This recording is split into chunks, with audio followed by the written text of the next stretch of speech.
So that works. Yeah. All right. I'm just gonna have to share a different, just share a different URL. I cannot believe that this is happening on Rumble. For God's sake. But at least I'll have a recording of it and I can stick it up on Rumble later. Anyway, good afternoon, Andrew. How are you doing? I am doing awesome. Well, I would be doing better if Rumble was working properly, but we'll figure it out later. Anyway, I just wanted to have you on because we haven't talked much, and I wanted to have you on because lately there's been some hubbub about a police shooting video that got people all riled up. And do you know where it happened? The one in the car? I believe it was San Antonio, Texas. San Antonio, Texas. You talk about Okay. the burger shooting. The burger. Yes, the burger shooting. Okay, hold on. I'm gonna find it. So let's get that up here.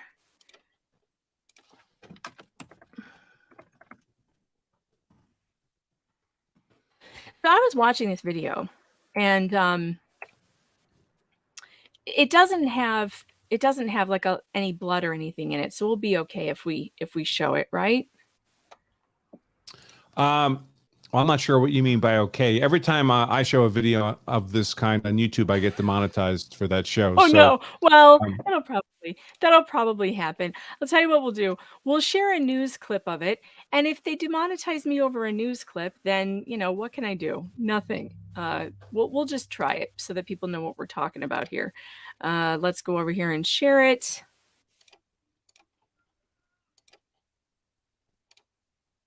And by the way, people, if you don't know this, Andrew has written a book, The Law of Self-Defense, The Law of Self-Defense Principles.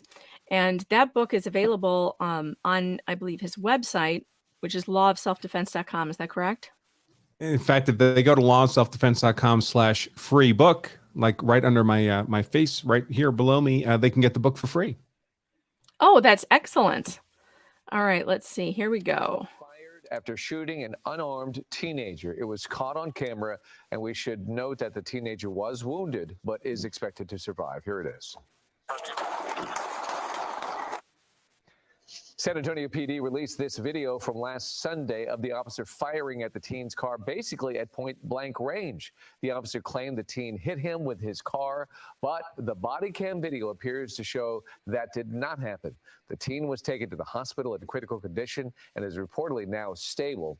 The fired officer could still face criminal charges. Hello, I'm Mark Brown. So what do you think about this, Andrew? He walks up to the car, he opens the door, and then I'm not sure why the kid decided to drive away. If an officer is opening your car door, you should probably stay where you are. But it did look odd. It did look odd, like, police officers now are told, don't chase, right? Don't chase. That puts people in danger. Is this one of those situations where he maybe should have let the kid go and followed him, or what do you think? Well, it's out of favor now these days for cops to engage in vehicular chases, to chase someone with a car, because then you have a bunch of cars traveling at high speeds through neighborhoods and innocent people get hurt in accidents and stuff like that. But that's not what the officer was doing here. He was not pursuing in a vehicle. That wouldn't be a particular issue. The law is actually pretty straightforward here. What's complicated in this case are the facts. We just have such limited information. And the controlling question here is, what was the reasonable perception and understanding of the officer at the time all this was happening? Not what was true. We don't actually care about what's true. You're not required to make perfect decisions in self-defense. You're required to make reasonable decisions in self-defense, and reasonable decisions can be factually mistaken and still be reasonable. The difficulty is, it's not like we have a statement from the officer where he's detailing what his understanding of what was happening is. We have little bits and snippets in the news media. We don't have a very comprehensive picture of what he had in mind. And by the way, both the officer and the young man driving the car could both have been justified in their conduct, but we'd have to hear from the young man as well. What were his reasonable perceptions of what was going on? But I see the public getting largely distracted by either kind of half information or misinformation or facts that aren't relevant to a legal analysis, a legal answer in this question. And we also need to be careful to separate things that might be policy questions, things that should have been done in a policy perspective. On the one hand, police practices, for example, and those are all amenable to debate and argument and alteration if that seems appropriate. But those are criminal. Those are policy decisions and choices. Separate that from what could arguably actual criminal conduct. My focus, of course, is on the criminal law, not police policy options. Sure. Yeah, it's an interesting thing. I actually did not know that that the police officer was fired. So they've already done their investigation and that's it. It's over. No, he was fired like within 24 hours. I mean, this often happens because we have an obviously bad outcome, right? In hindsight, we can see this is a bad outcome. None of this should have happened. This kid was not, in fact, a bad actor. He wasn't doing anything wrong. He certainly didn't, almost certainly didn't deserve to be shot. In a objective sense that we can assess with perfect 2020 hindsight. So when people see an event that you just look at it and you say, well, this shouldn't have happened. This is awful. This is awful that this happened. They immediately jump to the conclusion that, well, then therefore something criminal must have happened. But awful things happen all the time that are in fact legally justified. And this, I mean, I don't have difficulty imagining a legal defense for this officer that would justify his use of force. Again, we know he was wrong about critical facts. Being wrong does not make your conduct criminal if your mistakes were reasonable mistakes to make under the circumstances. Now, I'm not saying the officer was reasonable in his mistakes. I don't know. I don't have the facts to come to that conclusion. But that is the legal question that needs to be answered. Yeah, it's an interesting one, and I guess we won't find out either because there probably won't be any inquiry since the officer has been fired already. And I guess people are saying he's being prosecuted. So he is being prosecuted. So I guess we will find out. Okay. Yeah, he's been charged.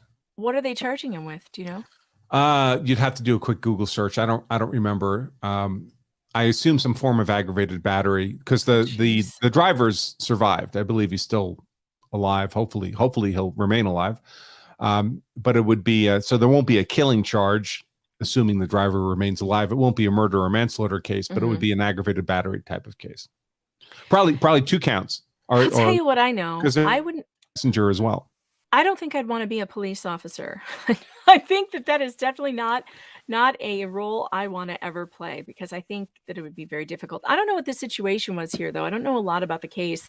Like, what was he worried about? Although I could see in the video, like if he opens the door and you think the car is in drive and it did move away very quickly, he could have felt like he was getting run over. But at the same time, it's like, don't shoot someone 16 times or however many times he did that. Just kind of, call the helicopter. I don't know. Well, he was getting run over. I mean, there's no question about that, really. He opens the door, tells the kid to get out of the car. The cop is within the sweep of the door when he's giving those orders. And the kid throws the car in reverse and backs the car up. Well, if you're caught by that door as the car's backing up, you're going to suffer death or serious bodily injury. That's from the cop's perspective, that would be perceived as a deadly force attack. He's being attacked with a deadly weapon, to wit, the vehicle. Things get more complicated because by the time the officer begins firing initially, he's no longer within the sweep of the door. So that raises the question, was there still a justification for using deadly defensive force? There we have to keep in mind that what's controlling for legal purposes is not when the bullet was technically fired, but when the decision to fire was made. And there's invariably a time lag there. But your brain makes the decision. I need to use my gun to defend myself. And it takes a half a second or 3/4 of a second or a second to implement that and actually fire the shot. And circumstances could have changed in that time period, but you're still responding to the threat you perceived at the instant you made the decision to go to the gun in the first place. So I think that gives the cop a certain amount of justification wiggle room for that first series of shots firing through the door here, the open doorway. that would not justify. He would need a different rationale, certainly, for justifying the second series of shots where he's firing at the car as it's driving away. Because at that point, the car is clearly no longer a threat to him. Right. Right. Somebody in the chat has said, Bearland wants to know, I don't understand why the police officer didn't identify himself, but he was in a police uniform. I'm assuming that when you see a police officer in a police uniform, you know it's a police officer. Yeah. So first of all, there's no legal requirement that he identify himself. That would not make his conduct criminal. It's bad strategy. It may be contrary to department policy. Maybe it's something he could get fired over, but it's not a crime for an officer not to identify himself. In any case, he constructively is identifying himself with the uniform and the badge. I mean, he's dressed as a police officer. And if anyone's thinking, well, bad guys can dress like police officers too, well, that's true. But bad guys can also say, I'm a cop. So if the uniform's not enough, a verbal statement he's a police officer would also not be enough. So that doesn't solve any of the analytical issues here. It's not like he's in plain clothes here. So he's, at the very least, he's constructively identifying himself as an officer with the uniform, the badge, and all the accoutrements. Okay, it looks like the Rumble video is now working. I don't know what happened, but it fixed itself, and now it is working. So if you guys are watching on Rumble, it should be working. Let me know if it's not. Andrew, are you aware of New York's new laws about ammunition? Do you know about this? No. Oh my gosh. Okay, I got to pull this up because this is something that I cannot even believe. New York ammunition law. It's new. It just passed this year. New details about changes in New York gun laws.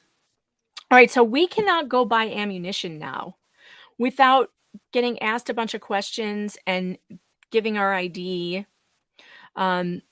And this has nothing to do with getting a gun permit. You can't even buy ammunition in New York anymore. I'm trying to find like the actual wording of it. But if you go to the store and try and buy ammunition, now you have to give your driver's license and they write down all your information and I don't know if they do a background check or not. I'm not sure, but they're asking people for their IDs now. Have you heard of this before? Or is this something new? Well, I mean, these gun control states are just fascist police states, so they'll implement whatever rules they can to, infringe on their residents' Second Amendment rights. When I lived in Massachusetts, you couldn't go into a gun store and buy pistol ammo unless you had a pistol permit, unless you could show them that you were entitled to have a handgun in the first place. That's what they're trying to do here. Yeah. They want to keep track of what ammunition you're buying, and then they want to know, well, why are you buying ammunition for an AR-15? Do you have one? But I don't think that's the government's business. No, of course not. I mean, it's, I think, fairly well known. I consider myself a Second Amendment absolutist. As far as I'm concerned, every gun law on the books, every single one that's preemptively applied to law-abiding, mentally sound American citizens is facially unconstitutional. That won't keep the state from putting you in prison if they catch you breaking one of their gun laws, however. So, fair warning. All right, so this is what it is. They've implemented background checks for ammunition purchases. This would apply to ammunition needed for guns that require a license in New York. So it's not required if you're buying, I guess, shotgun shells for like birdshot, because you don't need a license to get a shotgun. You can just get a shotgun. But if they're 22s or something for a handgun, or certain rifles, then yeah, they would. And I just think it needs to be taken to court. I would hope so. I mean, but then again, frankly, it's New York. I moved out of New York and Massachusetts quite some time ago. New York was particularly terrible. I was in the New York metro area, and getting handgun permits there is just an arduous process, not quite impossible. Massachusetts, by the way, was much easier. I had a concealed carry permit my entire 25 years in Massachusetts. So because they're issued by whatever local town you live in, and the standards are therefore different in every local town. If you pick your local town prudently, it's not that hard to get a concealed carry permit in Massachusetts. But you did have to have one in order to buy ammunition for the handgun.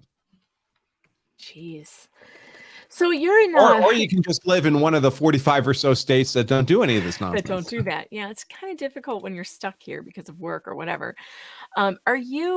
You're now in Colorado, is that right? Is that where you live? Correct. Yep. That's a beautiful state. Yeah, I like it. Don't come Uh, here. It's terrible. Well, stay not you, far Megan. away. You're welcome. I mean, everyone else. Everyone else. We have Um, enough California license plates here already. Yeah. And that, of course, this is the problem, right? When people get sick of the blue states and how terrible and restrictive they are, they flee to freer states, and yet they bring their politics with them. And it's like, why are you doing that? You voted for all this stuff. You should stay where you are. I can't stand it when people are doing that to Texas right now. They're fleeing from California and running to Texas and turning Texas into California. It's like, what is the point? Just stay where you are. You're the one that voted for all of this. Well, it's a cult. So It's true. That is true.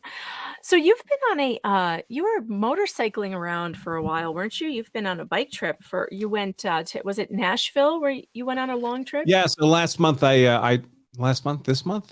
this month, I get so No, confused. it's Sorry, a been lot going on. couple weeks ago. Yeah, a couple of weeks ago, I had been invited to speak at a tactical conference out in the Nashville area, and instead of flying out, I decided to take my motorcycle out. So I made a 4-day trip out of it on the way there, 4-day trip on the way back, and that's my my really only hobby. My last remaining vice, I guess some could say, is riding my motorcycle. For me, it's psychotherapy. It's the only time I'm not thinking about work 200 miles an hour constantly. Is when I'm on the bike. So it's always it's a nice break from the office. I'll be taking another trip in a couple weeks down to Austin, actually, on the bike. Well, that's incredible. Those are long trips. So are you one of the guys who wears head to toe leathers and a helmet and all that? Are you safe? I am. Yep. Good. When I'm on the bike, I'm probably wearing a couple $1,000s worth of protective gear. I always wonder when I see those guys and they're all decked out and it's hot outside. Is it terribly hot in that when you're riding? Do you get really sweaty? Well, when you're moving, it's not too bad. If you get stopped in traffic, it can get pretty darn hot. So I just don't allow myself to get stopped in traffic. I would I mean, one nice imagine. thing about a Because it doesn't motorcycle is you can ride on shoulders, and you can work your way around traffic if you're willing to risk a possible ticket. What do you do when it rains?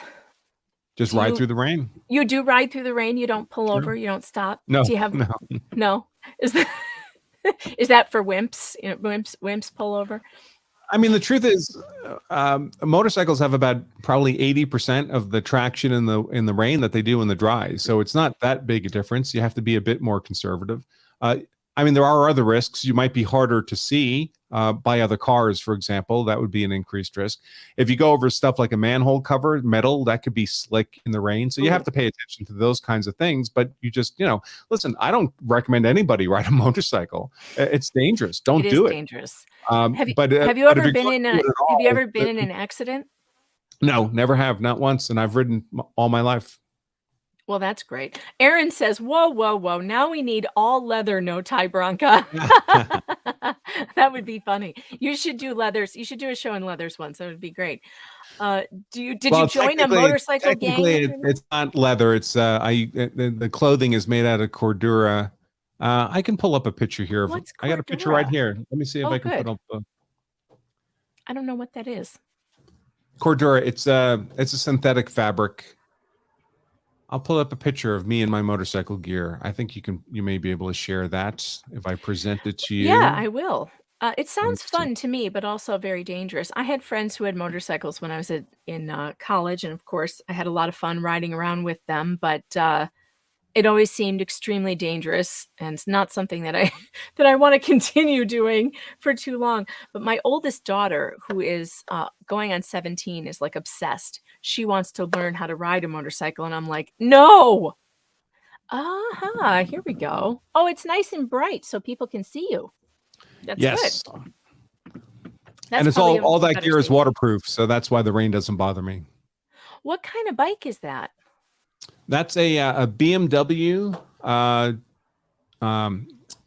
GS Adventure, 1250 GS Adventure. I can pull up a photo of that too. Believe it or not, I have all kinds of photos of my motorcycle stuff. Let's see. It's because someone just asked me in another forum I was in, and I had a stock photo handy if I can find it. Well, quick. I think, do you know how many miles you've put on it? Like how far you seem to go on a lot of these trips. You must be racking it up.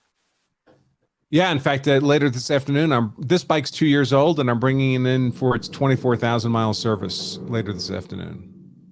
Wow, So, that's and awesome. previous bikes, I don't know, 6-digit mileage counts for sure. Here, I've got a stock photo here. I think I can. Oh, How old were you when you started riding? well, most guys my age, we started riding when we were kids on little dirt bikes in the Dirt neighborhood. bikes. Yeah. My dad had one of those until he wiped out on it and broke his ankle badly. And his dad said, "That's it, no more of those." Oh, cool. So that's my bike. That's just a stock photo, but that's exactly what my bike looks like. Well, I think it's kind of neat that you can take off and take these trips. I'm sure it's very clearing for the mind to be out there on the road. It's scary though to me because with the trucks and stuff and the way people drive and they don't see motorcycles and I get nervous when I see motorcycles on the road, Yeah, don't do especially it, where there's a lot folks. of traffic. You Don't, don't do it. don't ride. It's dangerous. You got to pay attention. You're incurring risk that you wouldn't incur if you were in a car. So I recommend against it. So what are you working on lately? What are you doing these days? Uh, oh gosh, we're always we're always so busy. Of course, obviously we have our book. We already talked about that. We have a whole bunch of DVD courses on self-defense law for lay people. We have our normal legal consulting work that we do for other attorneys. We just launched this fall a series of law school courses, law school level courses in criminal law, criminal procedure, constitutional law, and evidence. We have other lawyers teaching those courses. These are basically like the normal. If you went to law school, this is what you'd be taking. Except today's law schools are awash in political correctness and diversity, inclusion, exclusion, whatever that acronym stands for, equity, I guess. So you go to law school today, it's an indoctrination experience. So what we do is we teach the law the way I was taught it in 1990 in law school without all the politics. And so if anyone's ever wondered what it was like, what it would be like to go to law school and take those courses, you can have that experience at lawselfdefense.com/law courses and see what that experience would have been like if you've ever wondered, hey, if I'd gone to law school, now you can take those same kind of courses without the politics and for a fraction of the money. That's interesting. Can you then pass the bar after doing that? No, Could no, you no. There's no accreditation. This is just for your just for personal knowledge, your education, personal right? knowledge? I will Um, say, if you take the class and then decide to go to law school, you will kick ass in that class in law school. that's excellent. That's a good idea. Um, so I know that I posted that video of me at that board meeting last night. Did you get a chance to watch that? I didn't see it. No. All right, I'm gonna show it to you because it's funny. And I don't know if you've had experience with these boards or if you've ever been to, board meetings where these people try and pull stuff like keep people from talking. But last night at the Wauwatosa, Wisconsin school board, um, there was there was a lot of parents who showed up to talk to them about this issue. They don't want the sexually explicit stuff in the curriculum, so they were there to talk about that. And the board tried to pull some stuff where they were trying to force people to give their addresses, which is illegal. It's been litigated in other states. I don't know if it's been litigated in Wisconsin, but it should be because it's considered intimidation. They were also doing things like um, telling citizens who came to speak, don't use our names, don't name the board members, which is really ridiculous. Like, that's a free speech violation right there for sure. You can't tell people what to say. You can't tell them what the content of their speech is. You can give them a time limit. You can say when public comment happens. But the other thing they did was they started it in the beginning, and they had a full house of people who wanted to talk to them, and then they only let 3 or 4 people speak. And then they said, "Okay, we're not doing this anymore. We're going to wait till the end of the meeting now." So you have to wait here. Whoever else wants to speak has to wait 2 more hours before you can speak, which of course was their way of getting people to go home, because almost Right. all of them, almost all of them had to leave. So it was a more furthering of, chilling speech. I wasn't going to speak at this thing, Andrew. I was just covering it for I was live streaming it for the channel just because I like to bring people to board meetings. I do that here. And I've written an entire book about board meetings and Open Meetings Act and how do you hold these people accountable when they violate these things. And are you in New York? I am in New York. Okay. Yeah. Yep. So I'm not in Wisconsin, but I was Right. attending via the Zoom. Okay. But Got it. they were letting people make comments on Zoom. So I thought, nobody here has told them that this is not legal, what they're doing. So I think I should warn them. And Farron was on with me when it happened. Mm. And it's really funny. I'm going to play it for you and just get your reaction. Oh, So wait. I can just keep talking. Oh, wait. Please state your name and address. All right. Hello, my name is Megan Fox, and I'll tell you why I'm not going to give you my address. For one, I just read your Wisconsin Rules of Open Meetings Act. It's a law. And the law in Wisconsin is that the public has a right to participate in your meetings, and nowhere in it does it say that anyone has to dox themselves online in order to participate in a public meeting. I want you to know that school boards like yourselves have been sued successfully before in the past for doing this. It's considered an intimidation technique. Now, you can sigh and put your face in your hands, but you need to listen to me when I tell you that you can be sued for what you're doing. You are violating people's rights. And in what you did today by cutting off public comment in the beginning of the meeting when you had a full house of people who wanted to speak to you, and you made them wait 2 hours, and most of them had to go home because they had to work jobs tomorrow, or because they had to get kids somewhere, or because they had to go home and get dinner. What you did is violating the public's First Amendment rights to address their public bodies for grievances. It is a violation of the Constitution, and you should each be ashamed. Sharon, you should be ashamed of yourself. Leanne, you should be ashamed of yourself. They hate Michael, this. you should be ashamed of yourself. And you too, Jenny, and you too, Jessica. And let me tell you something else. When people use names in front of your school board and they come in and they say, I want to talk to you about a specific person on the board, you are not allowed to tell them that their First Amendment right to speak is curtailed in some way because they want to use a name. That is illegal. What you are doing is against the Wisconsin Open Meetings Act. Now, listen, I have 3 minutes, and I know that my time is not up. You are not to interrupt me while I am speaking. This is public comment time, and I'm a member of the public. You can sit there and be as uncomfortable as you want, but I have this 3 minutes. So listen to me, Michael. When you are talking to people, when they come here to see you, you are put into this position, by the way, by the people of this town. They are your first priority. Surprise. Where are you? They are your first priority. They are the Just people continue. you're responsible Did you need me to to. mute this? Yes. Why Thank would you. you? Why would you mute me? Okay. I, Sorry, my I couldn't 3 hear you minutes are over not that. up. They cut me off. My 3 Okay. minutes are not up. At the point where we started Wow. respecting individual board members, we devolved. And then Well, he says you're something wrong. really If you've already interesting. spoken, your time is up on that topic. Anyone? My time was Who's not wrong? up, by the Um, way. They're full well, of crap. Look at him. You're so uncomfortable. chair has Yeah. the right. Well, speaking truth to power.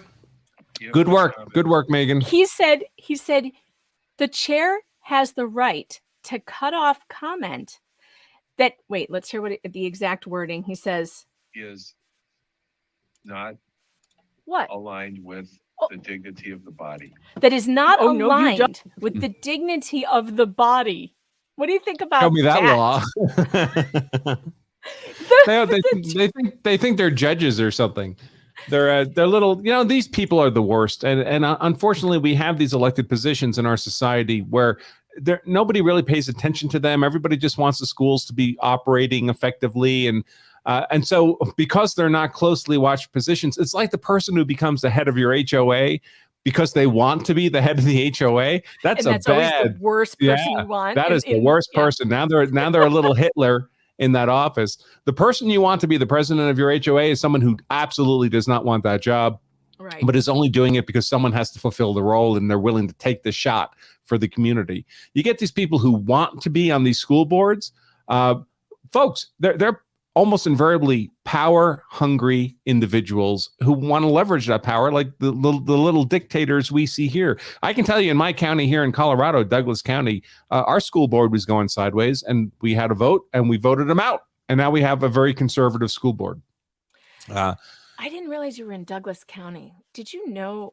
Do you ever practice in the? You're not. Are you practicing right now? Because the No. I mean, I'm a member of the bar in the Commonwealth of Massachusetts. Still, I'm privileged to practice law in Massachusetts, but I don't even there. My legal work now is all legal consulting work to other attorneys. Gotcha. The 18th district in Douglas County has a real reputation, shall we say, of some real bad stuff. I've been covering a case there for 4 years of Cynthia Absug's case in Colorado. You may have heard of it because she was called QAnon Mom. She was splashed all over the news in Douglas County. They accused her of attempting to kidnap her son, or plotting to kidnap her son from foster care. The whole thing was BS. That is not what the evidence shows, although she was found guilty. I mean, I was there. I was there for the trial. If I had known you were there, I would have looked you up. But I was just there in a couple months ago. But it was a terrible case that I'm still working on, and there's more coming out on it soon. Her appeal, I'm sure, will be coming up. But it was a terrible case to sit through and watch the prosecution just tell lie after lie after lie, and the jury just swallow it whole.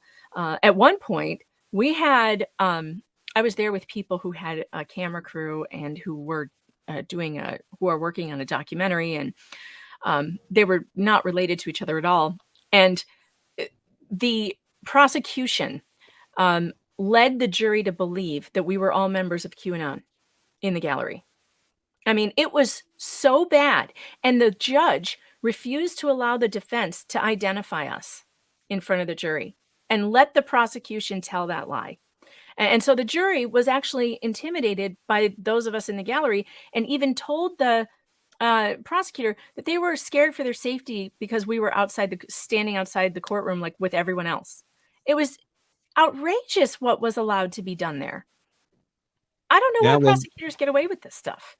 Well, they'll get away with anything a weak judge will let them get away with. I mean, that's how you operate in a courtroom. If there's a weak judge, everyone takes advantage of that courtroom. That's why weak judges are so dangerous. This particular judge, her name is Patricia Heron, and she has a very bad rating for the public rating system where they rate judges based on their bias. She has 100% bias towards the prosecution on her public record. I've never seen anything like it. So it was funny. But anyway, it was a real tragic story, and we're still, I'm still following it, and I will be doing that for a while. But getting back to these stupid boards, it's true that, I mean, I have written an entire book on this on another public board that did this to me in Orland Park in Illinois. They did the exact same thing, by the way. When the public comes to criticize them, they will try to change the public comment laws. And they're already talking about it. At the meeting last night, somebody got up and said, I would support you making these public comment restrictions, making more public comment restrictions. That's always their answer to everything. Not just let people talk, but let's restrict them from speaking even more. Again, it's these people are a cult.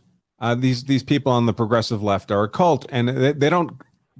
Their mission is not truth or anything that would resemble justice. They have a political agenda they want to accomplish, and if suppressing of their political opponents' free speech rights will help them accomplish their political mission, well, they're 100% for it. Yeah, that's true. Have you been watching the Darrell Brooks trial? Just here and there. I haven't been following it closely like some of the other quote unquote law tubers have been doing. I was just on with Legal Vices just before I came on your show. I spent 40 minutes or so with him. He was covering the jury instructions this morning. But it's that's an excellent example of a weak judge. I was just going to say, the chat is pointing it out. Yep, complete control of that courtroom. It's terrible. Weak judges are just a train wreck. They're not good for anybody. But unfortunately, we don't always get strong judges. I'm glad you said that because I've been taking some flack on my channel for making a video saying she's weak. But I understand what she was trying to do in the beginning, which is make sure he doesn't have, a basis for appeal and making sure she's dotting her I's and crossing her T's. That's one thing.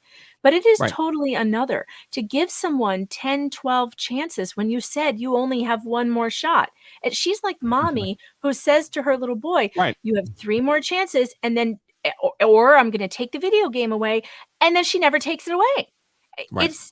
She It's had exactly the the same. It's basis. exactly the same as a bad parent with a recalcitrant kid who just keeps asking ice cream, ice cream, ice cream, ice cream. And she says, no, no, no, no, you can't have it for this reason or for that reason, for another reason. I mean, a strong parent would just say, no, we're not doing that. And it would be over. But if you look weak, present weak to a child, the child will take advantage of it, just like a lawyer will in a courtroom or a defendant presenting himself pro se will do. Mm. Yeah, did you see now see there was behavior that he was engaged in that really shocked me that he was getting away with it. That the most she's ever done to him is just move him to another room. And I wrote this article on PG Media and I put some of the videos in it. I'm going to pull one up because it was so shocking to me. I would think, I mean, I've covered a lot of family court trials, a lot, and I have seen judges throw people in jail, throw them, in contempt for far less than this. Oh, Far sure. less. Yep. And yet she lets this guy get away with stuff like this. Could probably discuss that. I would like to provide the defendant and the court with a copy So that had of to be the- said. So the defendant. That's not how it was said. That was how I said. You want to run the record back? Mr. Brooks, So I'm the only one. I got one. I Mr. got one Brooks. ear that work, and I heard that. this Come on, is to Come on, benefit man. you so No, that it's you not. understand Ain't none of this your to benefit witness me. as a But she's letting him act like it's his courtroom. It's not his courtroom. It's her courtroom. I don't understand why she does this. Like, would you sit there and argue with this man? You No, remember that- Judge Schrader at the Rittenhouse trial? Wouldn't you love to see Judge Schrader sit over this case? Or Borkowski for the Edgecombe trial. Don't get brazen with me. Yep. Now, there's a reason they're up. The judges are up on this elevated bench and they wear a black robe. No one else is dressed like that because they have unique authority. That is their kingdom, their realm within the 4 walls of that courtroom. They can hold you in contempt for the slightest insulting behavior, even if it's not intended to be insulting, if they perceive it that way. Normally, you might get a threat of contempt once to kind of check your behavior, but if you insist, that bailiff will drag you out of that courtroom in handcuffs. I think it's interesting how she keeps moving the camera away from him when he's taken out of the courtroom, too. Like somehow saving him some embarrassment or something. And it's like, let people see what this idiot is doing and what he deserves because it's making the public really frustrated. We have a guy who's on tape murdering, children and innocent senior citizens and bystanders and just letting him turn our system into a total joke. And it's bothering me. It's bothering me a lot. Does it bother you as a lawyer to watch that happen? Well, I mean, the guy's an apparent lunatic who's allowed under our Constitution to represent himself pro se. I mean, anytime a defendant's representing himself, it's going to be a train wreck of a trial. These things are complicated. There's technicalities involved that he simply wouldn't understand. There's procedure he wouldn't understand. I mean, please, folks, don't ever represent yourself in court. But the judge, any judge would know, all right, that's going to make things a bit sloppy over the course of the trial because you're not dealing with a legal professional on the side of the defense. And you have to accommodate some degree of sloppiness because he does have a right to represent himself. But you don't have to do what this judge is doing. You don't have to accept 100 times more sloppiness, more insult to the court than is absolutely necessary. A strong judge would accept the absolute minimum of sloppiness and then hold the line right there. When the guy makes some kind of argument and you explain to him once why that's not permitted in the courtroom, that's the only time you explain it. And every time after that, if it happens again, you simply refer him back to your previous ruling. You don't make the same explanation 18 times. Yeah, I don't understand why she keeps doing it.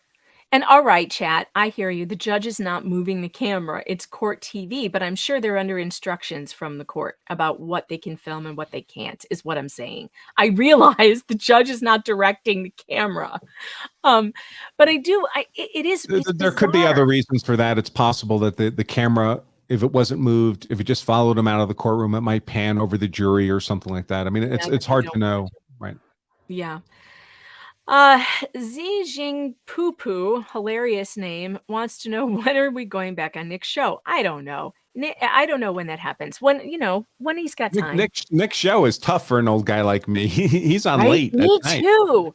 I Me was just too. on, I think I was on Saturday night from like 10 p.m. my time to 2 a.m. my time. Man, that's a long Jeez, night. I wish that was my time zone because when I'm on with him, I'm on from midnight to 4 a.m., 5 a.m., which I got to get up at 6:30 with my kids to get them on the bus to Yeah. school and then work. So yeah, no, it's brutal. It's an absolute brutal time slot. But was I love this being last on. Friday. I mean, Nick's great. I always have great fun on the show. I wish I could be on more often, but those hours he keeps are not the hours of attorney Andrew Branca. No, they're not the hours of a busy mom either, although it is a lot of fun, So I agree. It's fun. I was on last Friday night and it was hilarious. If you guys haven't seen that stream, you should go back and watch it because it was a Friday fun stream and it was a lot of fun. But yeah, I had to give up at 2:00. By 2, I was yawning and falling asleep and then I knew I overdid it because I went to bed and I had weird dreams all night. And I don't usually dream. Nick is So the that Pope. yeah, no, you know what's funny is that Nick was in my dream. But you know how people always make memes of him and Yeah. they're always putting his face on things? Well, I Yeah. had a dream that he was tucked into a hotel bed like a little kid and the covers were pulled up to his chin like this, just like a meme, laying in bed telling jokes. It was the weirdest. It was the Sounds weirdest like thing Nick. ever. It was so bizarre. Yeah, it sounds like something you would do. Yes. So anyway, I don't want to take up your whole afternoon. So whenever you have to go, you are free to leave. You got anything in the headlines that's bothering you or you want to talk about today? No, not particularly. We cover new stuff just about every day. I would just tell people to, check out our website, get our free book. Free, folks. Hard to make it less expensive than free. lawselfdefense.com/free book. And just become familiar with what we do. And we have other stuff. We have courses, we have memberships, but I'm not going to pitch all that here. If you do nothing else but get the free book, folks, you will make yourself a lot harder to convict than would otherwise be the case if you're ever compelled to use force in defense of yourself, your family, or your property. And if you're not willing to make that modest effort for your own benefit, because we don't get to decide when we're attacked, right? The bad guy gets to decide that. And the world's not becoming a safer place, folks. It's becoming a more dangerous place, substantially so.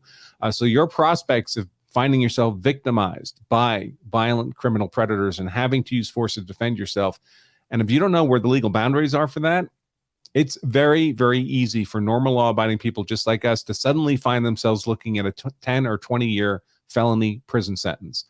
And it doesn't have to be that way. If you simply knew where the actual legal boundaries were, it's not that hard to stay inside them and mitigate that legal risk to almost zero. So I would encourage you to do that. Again, lawselfdefense.com/free book. I would also like to say too that you have when you get the book, there are like state specific DVDs that come with it for your state specific things, right? Or you can order that separate. You can order them separately. Sometimes we sell everything as a bundle, but which is normally important. Right. Because each state has different rules. Like I'm in New York and it's damn near impossible to kill someone in self-defense here, isn't it? I mean, it's very hard to do. The trouble is the self-defense law in New York, if you go look at the statutes and look at the court decisions, it's fine. It's quite reasonable self-defense law. It's not that much different than the rest of the country. But this criminal justice system, it's not some magic box where you put law and facts into one side and crank the handle and get justice with a capital J at the other side like magic. Inside that box are a bunch of people, human beings. prosecutors, judges, jurors, they're all making decisions. And that colors how that process works tremendously. And the kind of self-defense case that wouldn't even be considered for a trial in Alabama could easily be sent to trial in New York because the prosecutor, the human being, is making that call. And there's really there's no way to absolutely protect yourself from a prosecutor. They have unbelievable power and discretion, which is why guys like George Soros buy those seats, because they're cheap to buy for the amount of power that you get.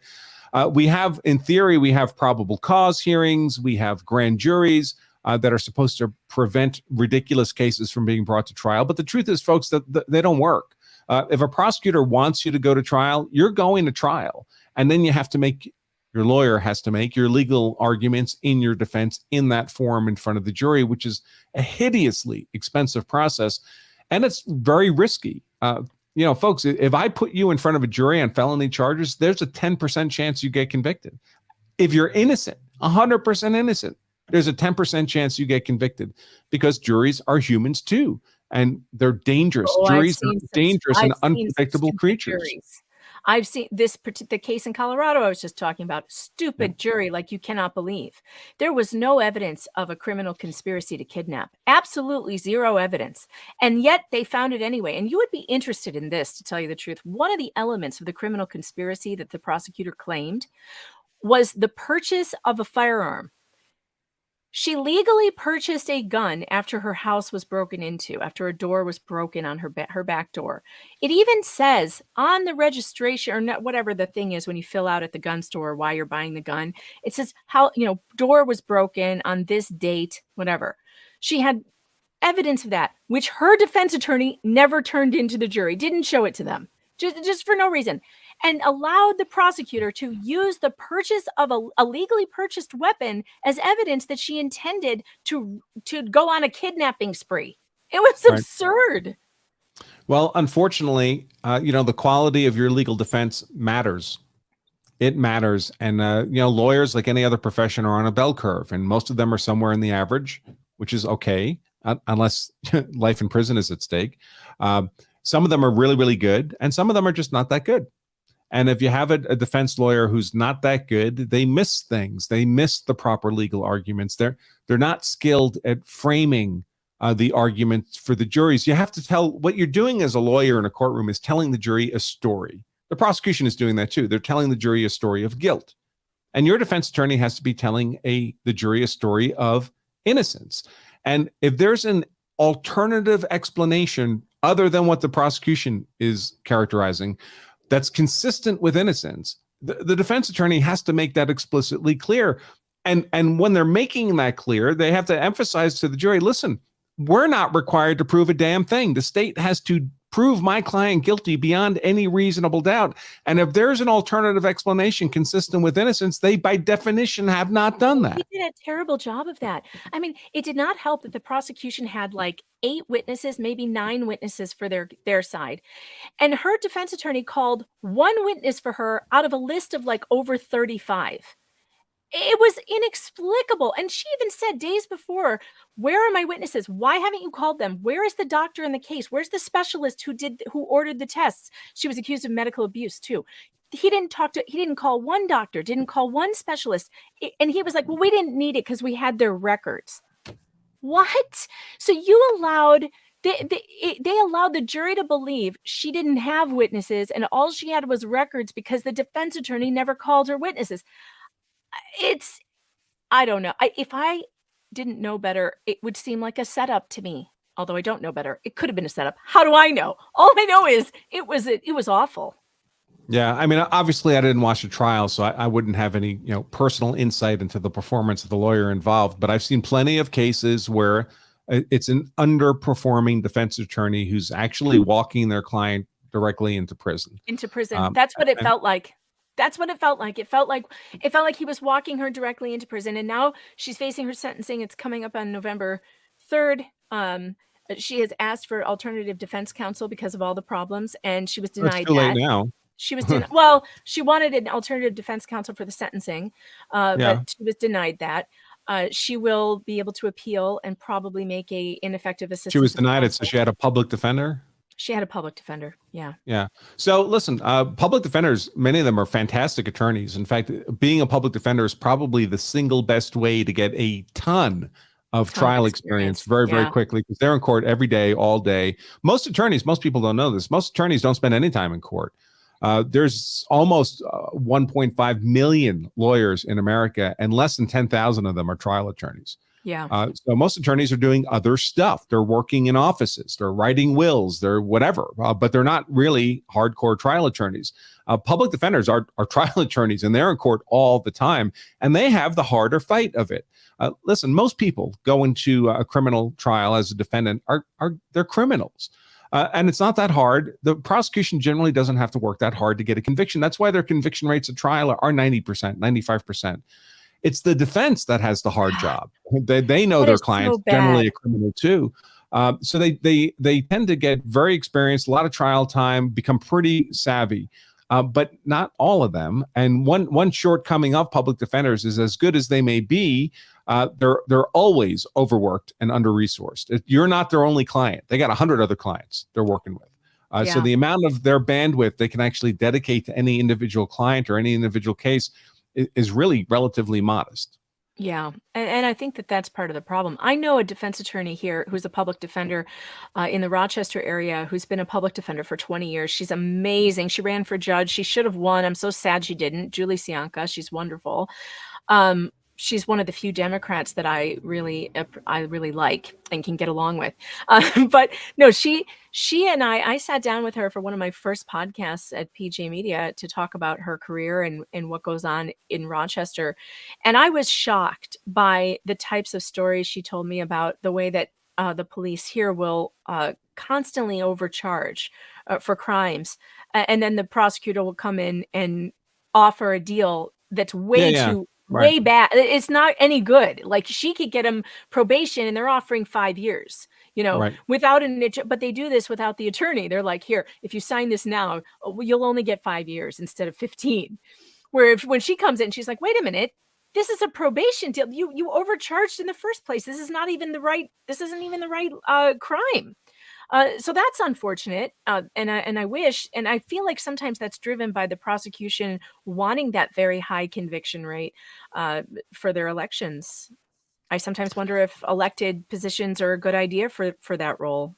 Well, no, it's not a good idea, but the other ideas are worse. Do you do it by appointment? Yeah. What do you do by Political appointment? You're right. You're right. You're right.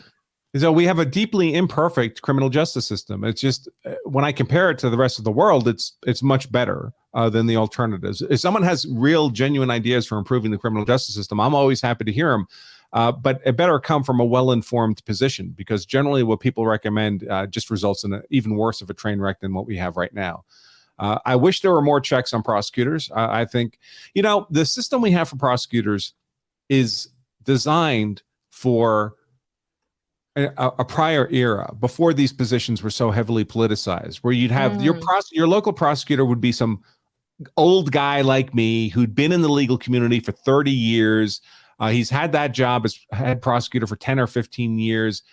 He's not looking to run for governor. He's not looking to generate political capital for himself. This is just the job he does as a lawyer. He's kind of boring. And you can trust that guy with a lot of authority and to use his discretion because he's not politically motivated.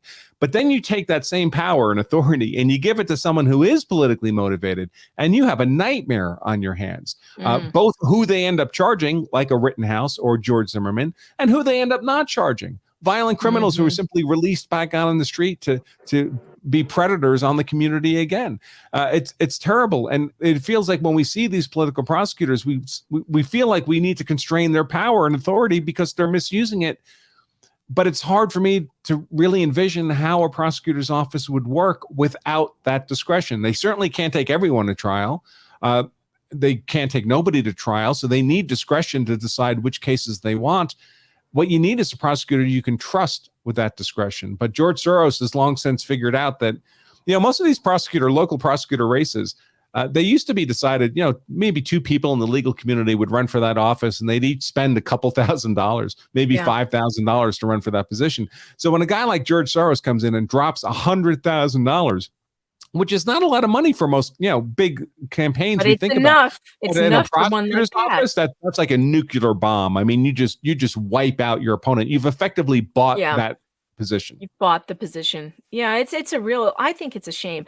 I do have some ideas to improve the justice system, although I don't have any ideas for the prosecution anyway. But I do have ideas for family court because family court is such a nightmare. I've been covering it for the last 10 years, these family court cases. And I think the biggest problem we have in family court is no cameras in the courtrooms, no transparency, sealing the courtrooms because of the privacy of the children instead of shielding the children's names or shielding the children's faces or whatever they need to do to shield the children from public scrutiny. But these cases would be so different if the public could actually see what's happening, because these are the cases I was telling you about where I've seen judges throw fathers in jail for absolutely nothing, and you can't get media attention on them because the media is literally kept out of the courtroom. You're not allowed in, and if we're not allowed in, if the public is not allowed in, these judges can get away with anything. There is a Yeah, judge there's zero accountability. zero. And one consequence of that, by the way, folks, is the utter destruction of our entire society. Because society, ultimately any society, is fundamentally built around families. And they've created a system that's so lacking in transparency, so subject to abuse, and so tilted against the fathers in most of these situations, that a lot of men are just saying, if either they've been through this experience themselves, the hell of being a bad family court experience, meaning losing most of their assets, losing access to the kids, everything a normal man lives for, they lose all that. It's taken from them by an angry family court process. Or they know friends who've been through it, and they're saying, well, why would I do this to myself? Why would I get married and do this? Why would I get married? And now there's a woman in my life who, at the drop of a hat, at her whim, could effectively hold a legal gun to my head and take all my shit and my kids away from me. It's true. And they're not getting married. They've destroyed marriage. I think the family court system is responsible for destroying the family unit. And it's so bad and it's so pervasive. If something is not done about it, although I've been saying this for years, I can't believe that more people have not gone absolutely batshit crazy because of this system. And maybe they have, but we haven't seen any, violent outbursts or anything in a long time. And I'm surprised because when you're talking about taking away a parent's right to be a parent. The Supreme Court has called that akin to a death sentence, by the way. And it's like these family court judges do not even recognize that the Supreme Court has already said that you should be so circumspect when it should be a very high bar when you are taking away the rights to parent a child. And yet these judges do it every day for nothing other than somebody's word with no evidence that this or that. It is outrageous and it needs to stop. And I think the one thing that would really make a difference is allowing the public into these courtrooms. And I believe there can be steps taken to protect the identities of the children or to protect their stories or their statements or whatever, and still allow the parents and the public to see what's happening. The children don't need to be there, except for very isolated circumstances. The children generally don't need to be there. So it's all nonsense. We need some profound statutory changes. For example, like a legal presumption of joint custody of the kids, as opposed to 80 to 85% of the time, the wife gets custody of the kids. The father's exploited for child support payments that go to the wife, not to the children. She can spend that money any way she wants. Sometimes it's spent wisely, but sometimes it's not, and it's not within his control, the father's control, how that money is spent. He's got to pay it whether he has the means or not, because if he doesn't have the means and he doesn't pay it, he goes to prison. There's lots of things that could be fixed in the system, but I don't see it happening. So, I mean, there's a reason. Listen, early in my career, I did some family law, and there's a reason I stopped. It's soul killing. It's soul crushing. And unfortunately, in my position as a reporter, a lot of people who are in the system, they think, well, if I can get some media attention on my story, things will change. That's actually not the case in my experience. In my experience, that actually increases their chances of getting retaliated against by some of these judges who do not like being in the news, do not like the people in front of them in court speaking about it. In fact, they will slap illegal gag orders on them and then throw them in jail for talking to me. I've had that. That has happened. And to me, it's like, and there's nothing they can do about it. There's absolutely nothing they can do about it. In some of the cases, the lawyers have been slapped with contempt and dragged out of a courtroom. It's outrageous what's happening. You can't expect the lawyers to argue for change. That's contrary to the judge's wishes. They have to appear before that judge over and over and over again with different clients. They're not going to. They would destroy their professional capability by doing that. Somebody else has to step in, and people.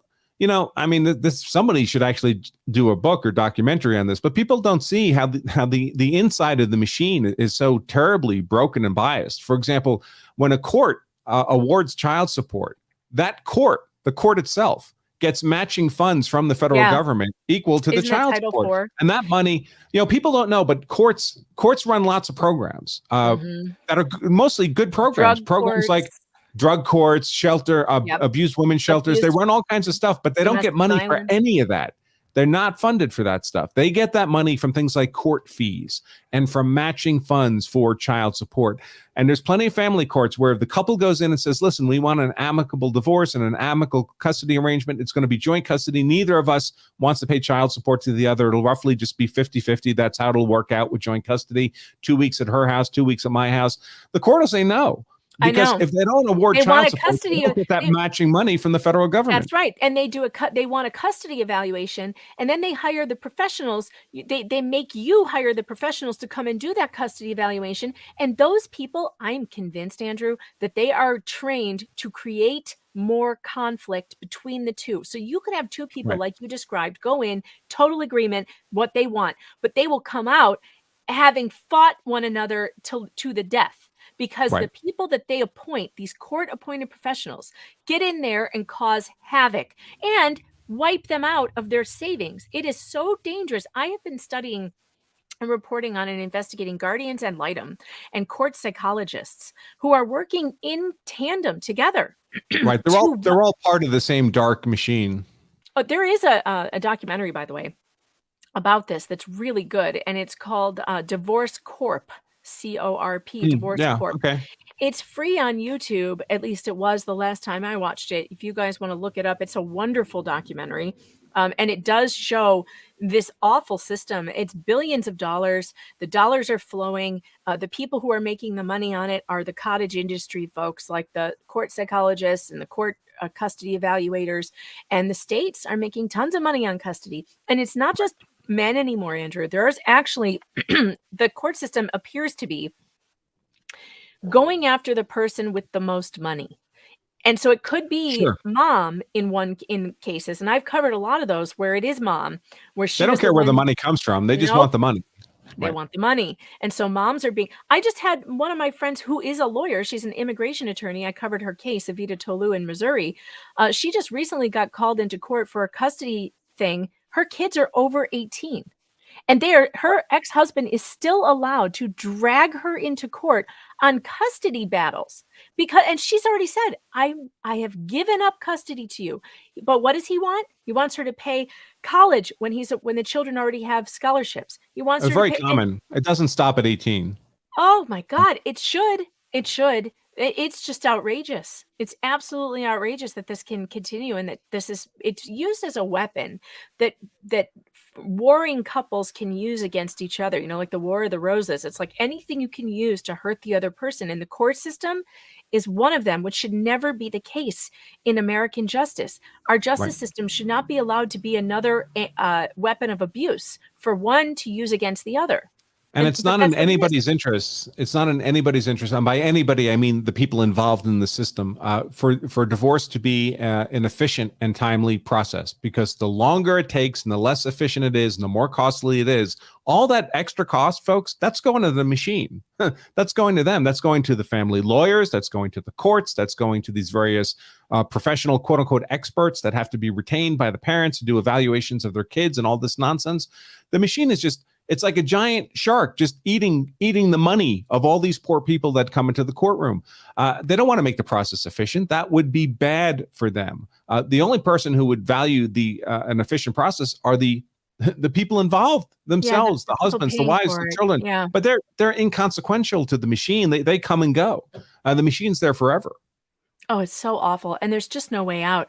I've kind of given up because it's like no matter what I report, no matter what horror story I tell, there's always another one to tell, and nothing ever changes.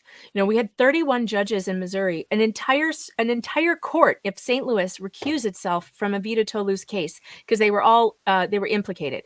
And and what's amazing is that the chief judge himself got caught sending an email discussing with court professionals how he was going to help this guardian ad litem with this lawsuit against her in his own court. Like, you can't do that, judge. You're supposed to be unbiased. You can't be promising to help a guardian ad litem who works in your court system with a lawsuit from someone else.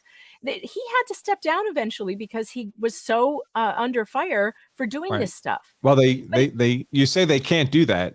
They can do that. They shouldn't do it, but they Well, can do it, and they you're will right. do it unless they're Unless they held get caught. accountable. But there's And not a he good won't be. mechanism to hold them accountable. He won't be held accountable. He was allowed to just resign and pretend like everything was fine. Right. If And no one's going to jail and no one's losing a pension, Right. no one's being held accountable. Those are the only two Right. things that hold people accountable. And her lawsuit, by the way, against all these court professionals that she says conspired against her and drained her bank accounts and filed false things with the court, they got immunity in her lawsuit. It went all the way to the Missouri Supreme Court, and they agreed to give that. They'd never heard the facts of the case and gave them all judicial immunity. A court psychologist, a guardian ad litem. Why these people get immunity when they do criminal things is unbelievable to me. This has to stop. I want laws, and that's another thing that would help make this situation, make the courts better, is that I think that the broad immunity that gets shifted from the judge to these court professionals should absolutely not be legal. They should not get that. If they violate their code of ethics, if they violate the law, they should be able to be held accountable for that. No one has ever seen or heard the facts of Evita's case. And it's unfortunate because she has incredible evidence that they did what they did. Sure, but it's just the machine protecting its own, right? Just think of that family court system as a tribe, and those experts are part of the tribe, so the tribe protects them. It's terrible. It needs to stop. She's Well, introduced hopefully a when law. maybe President DeSantis can do something about all that. We'll see. God, I hope. She's introduced a law called Michaela's Law that would remove immunity from court professionals. And she can't even get somebody, a lawmaker in Missouri, to sponsor it. And it's a great law. It absolutely would help with the problem they have in Missouri courts. But can't even get it, not even a Republican. None of them will sponsor it. None of them will even return calls after they said they would. It's really, somebody's getting something out of it. And I don't know what legislators are getting out of it because that's not their branch. They should. No, but the courts call them, and they're all part of the government, and the courts are like, listen, if you make this happen and we lose a ton of money, we won't have these women's shelters anymore. We won't have these drug courts anymore. You're going to really harm justice. We're the experts on justice, legislator. So we need you not to support this because these will be the consequences. And the legislator says, "Oh, I don't know. That's not my thing. I don't do that. So I'll go along with what the experts say." Good God, I hate it so much. I can't even tell you. I hate it. It's so frustrating to me. There is one judge in Missouri who's being held accountable right now. His lawsuit is going forward. His name is Judge Eric Amy, and he physically put 2 children into jail cells twice. First time he did it himself. Because they were refusing to go live with their mother as he ordered them to do. And they happened to be semi-famous children, the Rocket children, who were on America's Got Talent. And so they got a lot of press. And their father ended up suing him. And the case is going forward. It's going to be very interesting because he overcame the immunity because the judge acted outside of his judicial scope. He actually left the bench, court was adjourned, and he took those children himself into the court basement where he put them in jail cells and left them there to scare them and intimidate them. And then he had officers go and arrest them on another occasion and put an 11-year-old and a 13-year-old in handcuffs and take them to a juvenile detention center where they were mistreated. I mean, it was a horrific story that I covered, and I can't wait to find out what happens to him, and I hope it's something nasty. Well, you do great work, Megan. Keep it up. I am going to have to sign off at this point, but thanks so much for having me on the show. I really appreciate it. Be happy to come back anytime. It was great to have you, Andrew. Take care and have a great day. Take care, folks. Everybody go check out lawofselfdefense.com. Get your free book. This is a good book. Oops, it's upside down. Self-Defense, The Law of Self-Defense Principles by Andrew Branca. And this is a great book for you to have. And there is, like we talked about, the state-specific DVDs that go along with it. And it's good to have. So, how are you guys? My throat is like... Huh. Yeah, I know that case in Texas that you're talking about, KL. Let me get over to the Rumble chat. Rumble is back up and working. I don't know what happened this morning, you guys. It was so weird. But it appears, hey, Red Jen, hey, Tuesday, it appears that Rumble is working. Hey, QT.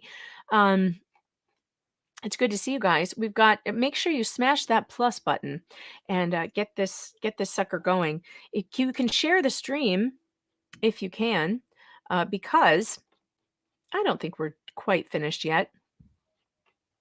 Let's see. I'm just looking at your chats. It was weird that Rumble wasn't working this morning. That happens sometimes where it just like won't start. And I don't know why. Illinois is doing something really stupid right now too. So apparently they didn't learn enough from what we did here in New York with no bail and letting dangerous, violent criminals out on the street, which dummy me at the time was like, well, I think it's okay.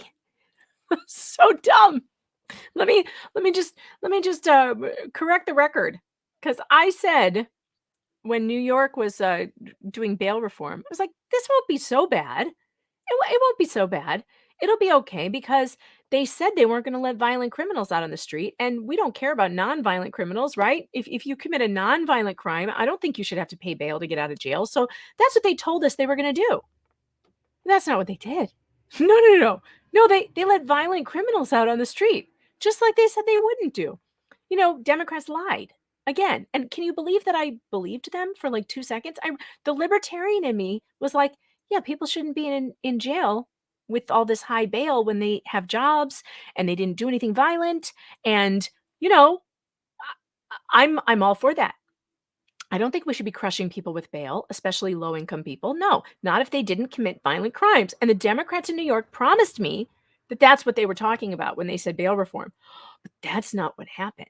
Oh, no. They let violent rapists and batterers and people who attack people on subways and people who push people onto train tracks, they let them out of prison. And then they went on to murder people. Illinois is now doing the same thing. They're going to pass the Safety Act. And can you believe they can call it the Safety Act? OMG. Thanks for the super chat, Darcy. I appreciate that.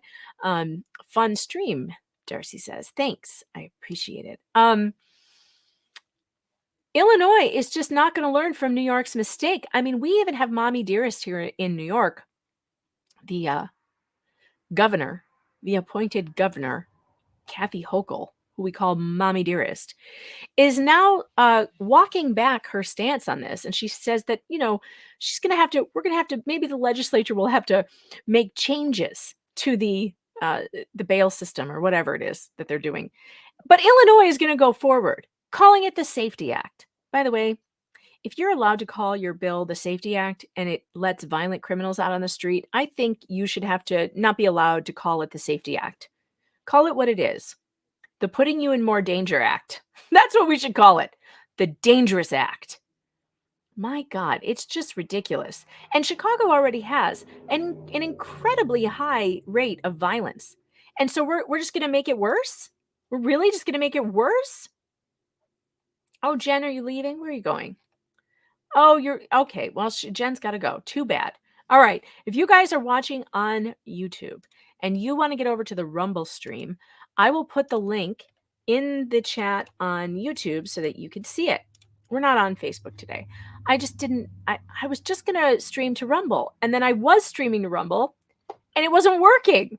So I had to quickly get the YouTube stream up going, and then Rumble started working. But now it's all good. It's all good. So hit that Rumble Plus button, hit that like button on YouTube, and share. And yesterday we were sitting in the I have a hard time saying this Wauwatosa school board meeting.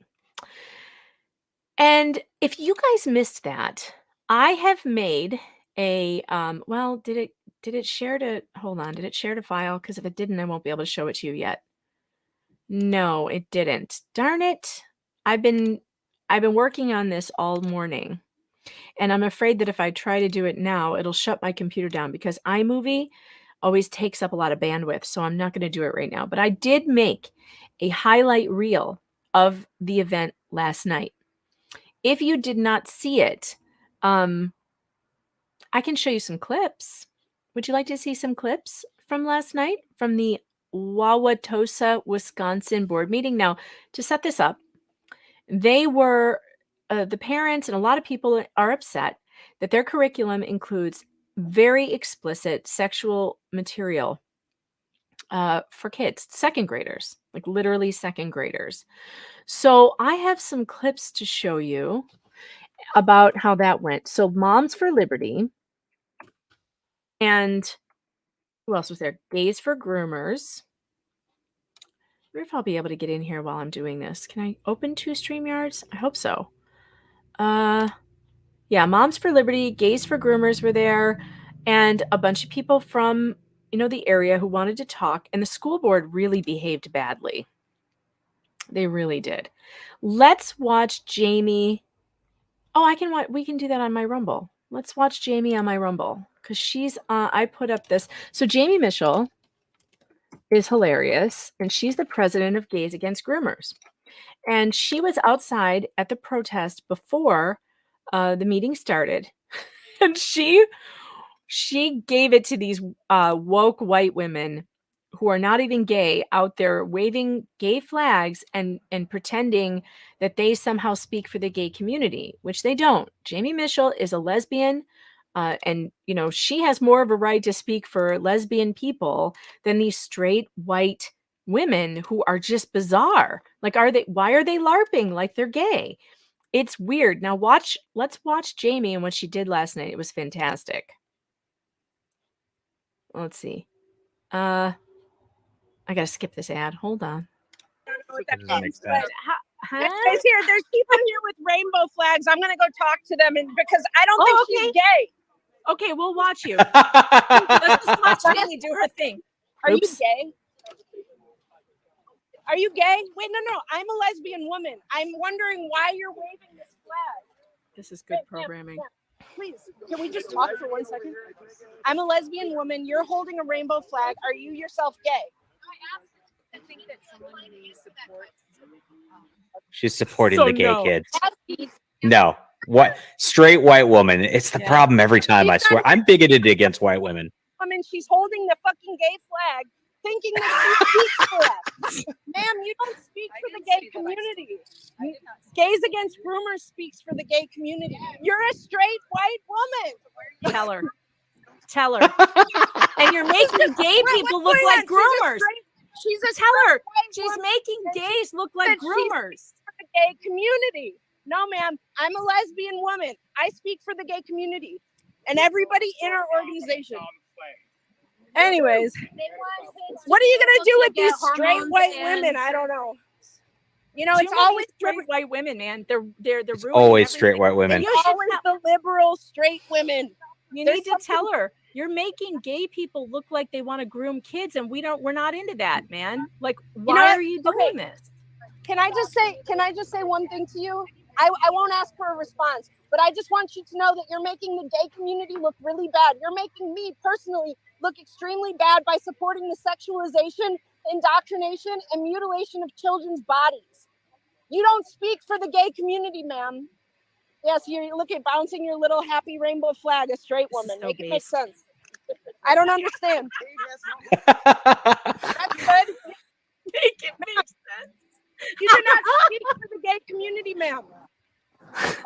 I love her. You are doing harm to They're going to be community. crying and going home soon. Okay, so I said that. Anyways. I said they were They going to be. I said they were going to be crying and going home. Guess what happened? At the meeting, somebody gets up to make their comments and accuses Jamie of making a kid cry outside. Now, Jamie says she didn't see any kids outside, so she's not sure what they were talking about. But it's funny that I said she's going to make them cry. But frankly, I think that you should cry if you are advocating for transing kids like this.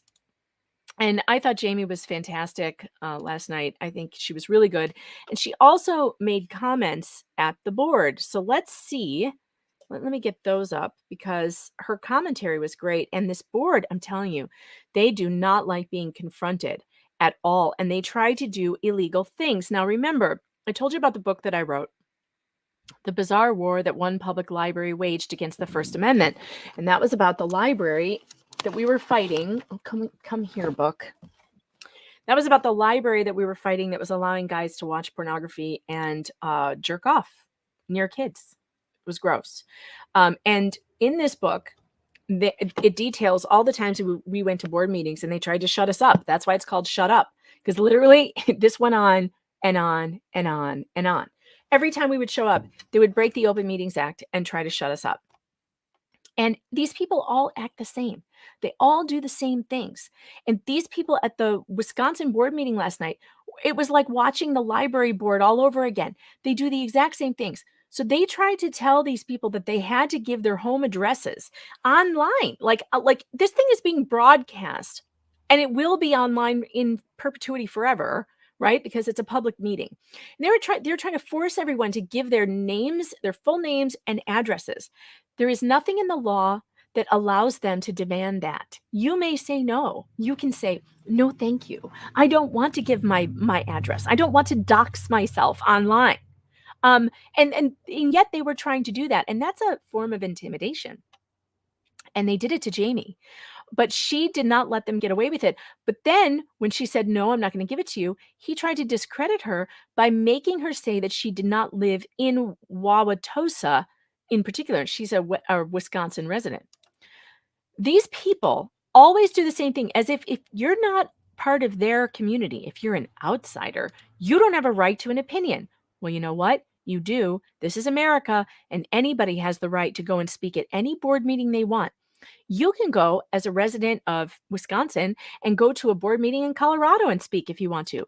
I have friends at the Edgar County Watchdogs in Illinois who travel all over the place going and reading the board's The Riot Act because they're all breaking Open Meetings Act rules. It happens everywhere. These people are little dictators. So let's watch what they do to Jamie. And running this meeting, please give that to him respectfully. Thank you. Am I good? Good. Okay. Bring it home, I am Jamie. here tonight as the founder and Excuse me, can you actually share your name, your address? I am not comfortable with sharing my address. Can you share what town that you currently live in? I live here. Where's here? I live in Milwaukee. He can't ask her this. Are This you a is resident of illegal. Wauwatosa? I am Illegal. not a resident of Wauwatosa, but I am a community member and I have many friends who have children here.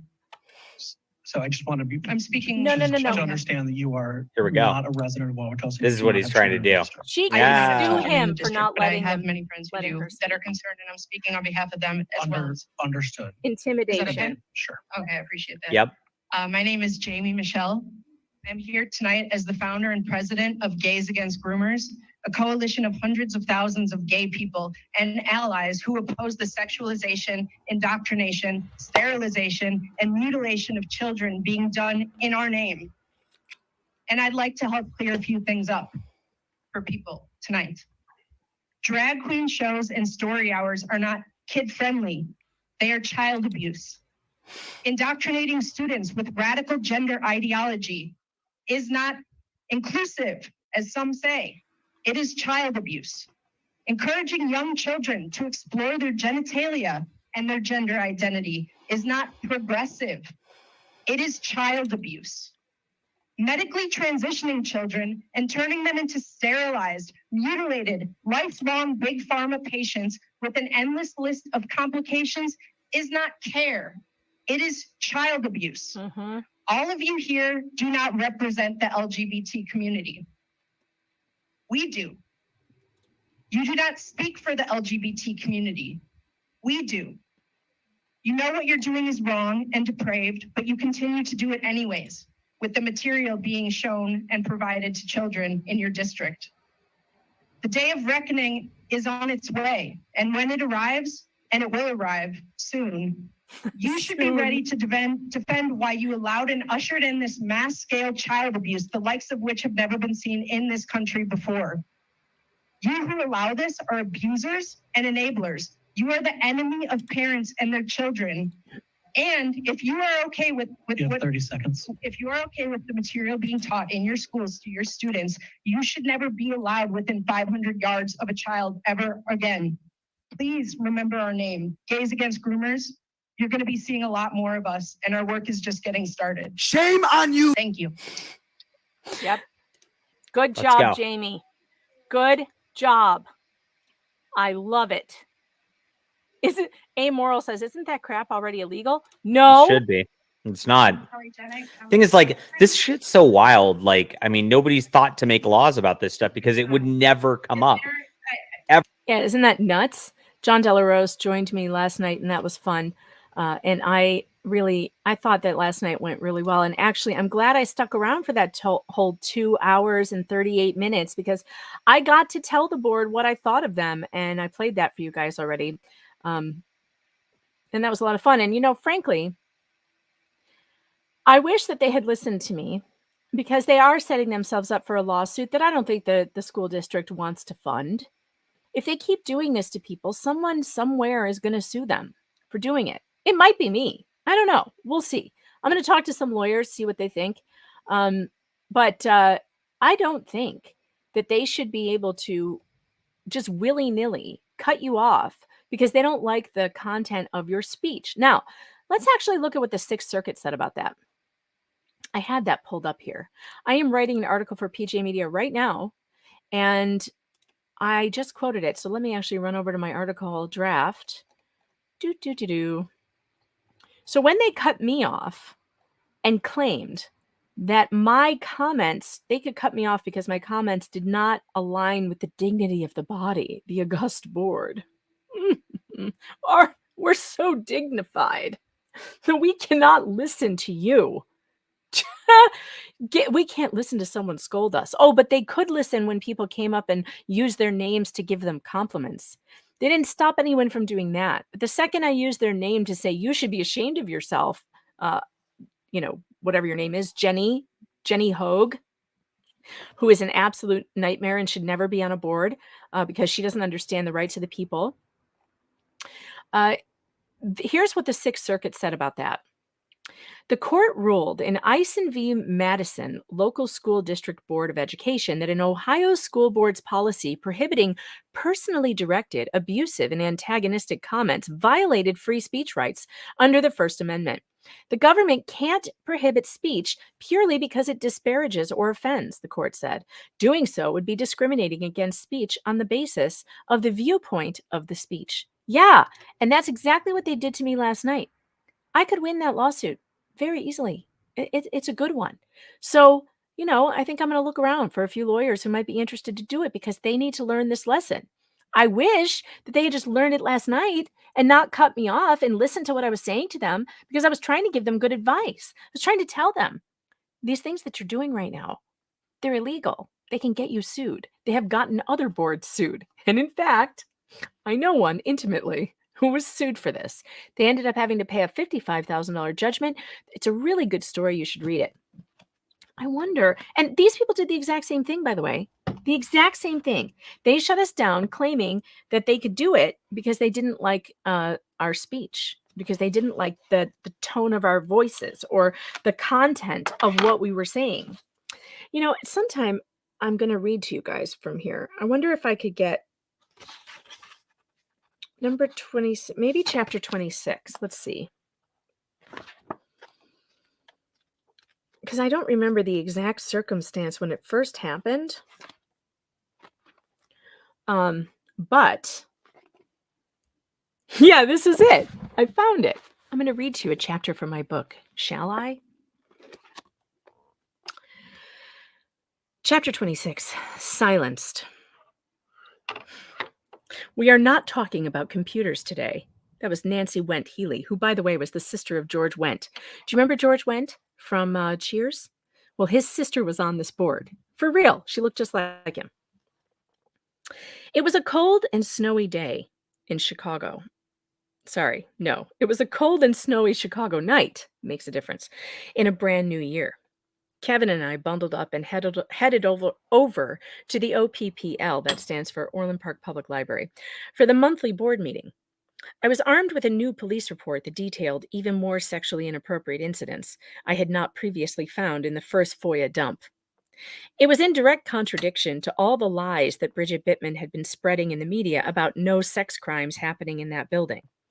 This time, I ran into friends from Orland Park who decided to come into the meeting with us and speak out against the terrible policies that had led to all the sexual misconduct.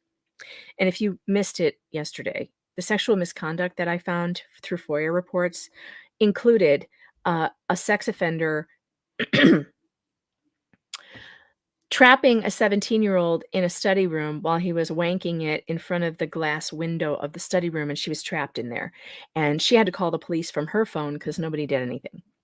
Another one was a woman complained that a guy was watching child porn on one of the computers, and they told her to move to a different computer, and they didn't call the police. One time, the police was called because a woman there were 21 reports, by the way. I'm just giving you the worst ones. One time, a woman called the police because a guy was watching something like that near her, and she felt threatened. And when the police got there, the librarian erased everything on the hard drive and wouldn't cooperate with the police. This is the kind of stuff we found. And this is what their spokesperson said were not sex crimes. This time, let's see, we were packed once again in the too small boardroom like unwanted interlopers, seated behind board members giving us their backs or rumps to look at. It felt like a fire hazard, having that many people crammed into that tiny room and not being able to move around well. It was hot and smelled bad and was terribly uncomfortable, which is what I think the board wanted it to be like for the public. What happened at this board meeting would be the most egregious breach of civil rights yet. Recall that the American Library Association had astroturfed the November board meeting with a bunch of people who claimed that it was censorship for the library to stop men from accessing child pornography on those computers with filters that would prevent anything illegal from happening in the masturbation lounge ever again. That's what we called the computer area. The masturbation lounge. So the Applebot, which is Orland Park Public Library Board of Trustees, was on record as being firmly against censorship, unless, of course, the Applebot didn't like what someone had to say, in which case these trustees relished censorship against their critics. The meeting began, and board president Nancy Went Healy called for public comment. This is the night that the Applebot put its hypocrisy on full display. Oh, I have the transcript of the YouTube video in here, but instead of reading it, I will show you the YouTube video, and then we will move on with the chapter. How's that? Do you like that? Do you like being read to? Lady Autumn Sky says she likes this. It's story time. So let's go to my YouTube channel and actually pull up the board meeting that I'm writing about. Okay. All right. Hold on.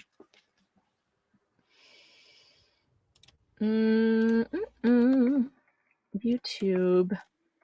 What's the title of it? Nancy Went Healy violates. Nancy Went Healy violates the Open Meetings Act. Yes, here it is. All right, so this is the, now I put in the book, the transcript is there, but instead, since we are online right now, we can actually watch the meeting. Won't it be fun? So you can see what I'm reading, what I'm talking about. I've never done this. This would actually be fun to do. Okay, here we go. That's Nancy Went Healy in the black. That's George Wendt's sister.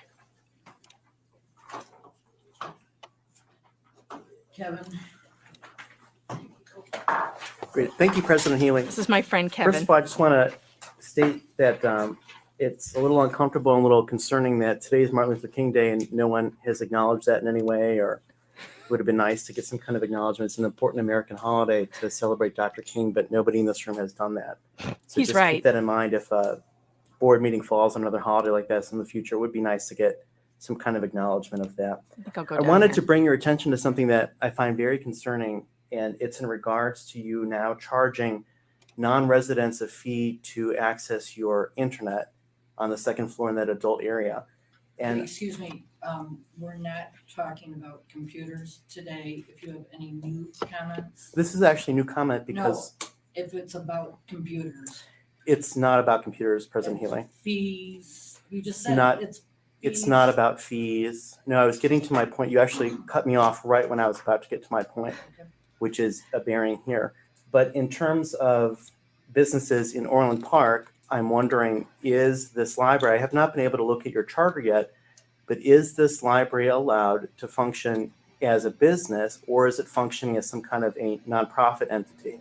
And I think that that should be cleared up, and probably at the next meeting, maybe you can have a meeting agenda item to clear that up and see, are you a nonprofit solely, or are you a for-profit or an entity that makes profits in that? Because in the Village of Orland Park, there are statutes such as Title 8, Section 6-1-2, I believe, that requires you to adhere to certain standards. And I'd like you to actually maybe solicit the committee or to have some kind of an investigation done to compare how things are done here as opposed to what is done at something like a Starbucks. Because Starbucks is something that in recent days, they have gotten into a lot of trouble because people have been accessing child porn in Starbucks using their Wi-Fi setups. And the Wi-Fi setups, Okay, excuse me, you're talking about computers. it's not a computer. A Wi-Fi is not a computer, President Healy. You've talked about computers and Wi-Fi for the last 4 meetings. Okay. And So, you know your position on it. And Well, I we would still like- haven't had an opportunity to talk about it Certainly. ourselves because we haven't had a full. I'd like to reference something that was just stated here that I heard for the first time, that you have now undertaken a customer service type of training period. I'm very, very glad to hear that that happened. I believe that that was stated that it happened on Friday. On October the 6th of last year, of 2013, I actually sent a letter of complaint to you, President Healy, regarding a bad customer service experience that I witnessed and that I had here at this library. It is now January 20th of 2014. I have never received any kind of an acknowledgement of that letter or a response from the library regarding the customer service poor experience that I had. And so I am very heartened and very pleased that this board has undertaken an effort to take a look at the customer service issues that have been going on. So that's wonderful. I also think it's fantastic that you have this wonderful new art that's coming. So that is wonderful to hear. I do enjoy that. And I also want to acknowledge We don't own the art, by the way. It's exhibit. Oh, I understand that completely, but I think that is terrific. And I heard of that artist, so that's going to be a fabulous addition. he's stroking them But right now. I do want to take a moment to acknowledge the efforts of people like Mary Adamowski, that she was commended for putting that strategic plan together. And I think that you do have a lot of very terrific staff here. And one of the things in the time that I have been observing you and have been commenting in Do you these see what meetings he's doing? that I would like. So he starts criticizing them, and then they try to shut him down. And then he goes into the complimenting and the ass kissing. You've done so many good things here. And they won't, and you notice they're not interrupting him when he's doing that. It's unbelievable. Like to make clear is there's some really great people who work here, and I have audited the library on many occasions, and I have seen some people who I think are world-class and are absolutely fantastic. So I think that's something that has not really been emphasized enough regarding different issues that are had in other realms, but I think that should be stated, and especially on a Martin Luther King Day. And President Healy, I do want to say something too in regards to your presidency and your leadership. I think that you really do have the best interests of people at heart. I know that this has been a difficult issue and there's lots of things to look at and people don't know which way to go on whatever, but I think that you are doing a good job. And I do think that this is a new year, and a new year is always a fresh start. And I think that maybe going forward, we could all be on that page. And so, that is my hope. And I just see it in your heart that I think that you have that hope as well. But so that is what I would like to say today. Thank you. Megan Fox is the next speaker. Well, before I need to ask you a question. You are now telling us what we can and cannot speak about? Can you clarify what your policy is? Because the board policy before has been that you won't comment on anything, but as long as we're not talking about anyone here personally, that we may speak about whatever we wish. Our attorney has advised us that we've had 4 consecutive board meetings where you have discussed computers and internet. We're aware of your concern, and we will certainly be addressing it as soon as we have our full complement of board members. Okay, but that doesn't mean you can tell us what we can and cannot say in our public comment. It's in your policy. Your own policy states. We have lots of correspondence from you, and I believe we know what your Well, position you don't know is. what I'm gonna say this evening, and it does relate to your computer policy. However, it's new information that you haven't heard. But I'm not gonna be interrupted and stopped because you're making up rules as you go. It's our, I have our 5 board- minutes and I'd like to use my 5 minutes. Our board attorney has advised us. If you are just joining us, I am showing you a board meeting from years ago because I'm reading to you a chapter from my book, Shut Up, the Bizarre War That One Public Library Waged Against the First Amendment. And these are a library board of idiots who are in the process of telling me what I can and cannot speak about at a public meeting. Our attorneys have advised us, she is saying. So we have no more comments. We have no more of this. Computers. Can you clarify which one was it? Was it Mr. Fricker or Mr. Walsh or Mr. Fessler said that? It's Kleindorf and Jenkins. I'm not certain Of And which one? Another thing is if, Excuse me. no, I'm gonna speak real quickly. And you know what? No, you're not. This lady has the floor. Yeah. Your turn is coming. I didn't sign up, pardon me. You're not speaking. Okay. All right, well, one of the things that I want to address is that, well, you know who I am. My name is Megan Fox. And since the day that I complained about my experience here, I've received nothing but hostility from this board and the director and your spokesman, including an obvious pattern and practice of using police power to silence me. This board and its director has used the police 5 times to intimidate me for speaking out about the wrong and illegal things that are allowed by this library. I have been harassed by this board in a coordinated attack on my character and my family, with no regard for civility or any concern about the abuse of the power that the people of Orland Park have given you. As you will remember, my investigation into the sexually charged atmosphere here led to the discovery of many incidences of sexual misconduct. And this library continues to say in the media that there have only been Excuse me, 7. Megan. I'm not talking about computers, Nancy. No, we've I'm heard not. this. No, you haven't. You have not heard this. Okay, I've heard You that keep sentence. saying that you've heard 7, that you have 7 reports of incidences. Here's something new. Okay, I'm not gonna go over them again. Okay. Since then, because of New the material, police please, use, thank you. because of the police abuse, I haven't talked about that before. New material, she Since says, the like I'm a police comedian. against me, I've had to go and FOIA the police for all the reports with my name in it, and also whatever they've been doing with you. I uncovered a police investigation that investigated all the reports that I had been talking about, and instead of coming up with 12 that I found, and you kept saying there were 7 only, the police found 22 incidences of sexual misconduct in this library. And I made a copy for you, so that you will have it, of the official police report. Here, I can pass that around. So that you will actually see, that's not my writing, that's the police writing. And I would like for you to stop telling the media that you've only had 7 incidences here that are of inappropriate conduct.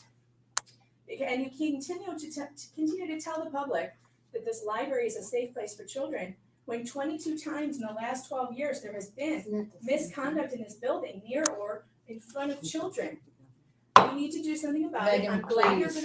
you're gonna have some, no, Nancy, you can't stop me from talking. Well, yes, you submitted this. No, I don't No, I want to haven't stop. submitted that. I have never submitted that because I just. No, you just did. So Yes. we need time to review it, and we That's do. good. I'm glad that you will review that, But I also Absolutely. would like you to understand that you do have a responsibility to community standards. And the community standards here in Orland Park don't match up with what's going on in this library. And that report in particular, you need to pay attention to, because allowing your spokesman to go out in the media and say, well, there's only been 7 instances. It's simply a lie. It Please. isn't true. And you need to stop lying to people about what is happening here. Okay, thank you. We're not covering any new ground. Do you have other topics? We're not covering any new ground. I think we've still got another minute.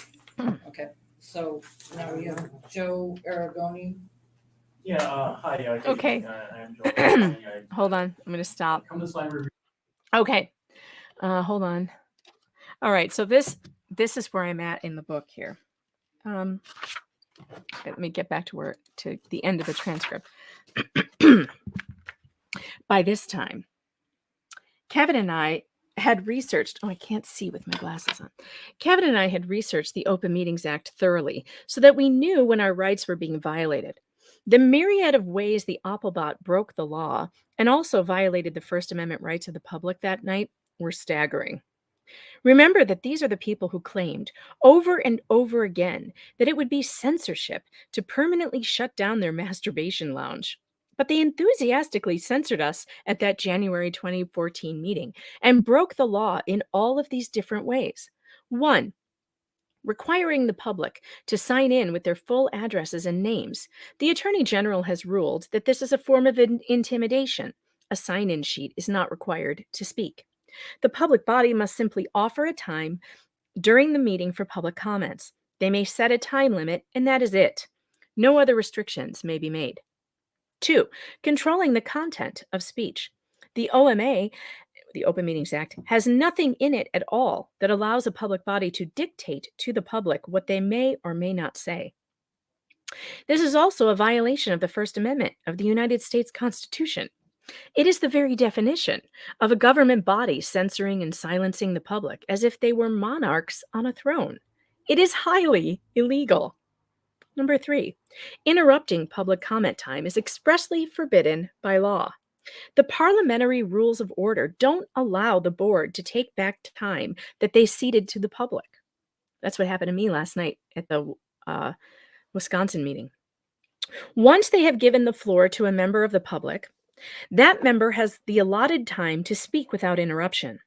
The OMA ensures that the public shall not be silenced, and any rules made regarding public comment must be to allow more speech, not less. Number 4, not allowing a woman in the audience to speak during public comment time because she didn't sign up ahead of time.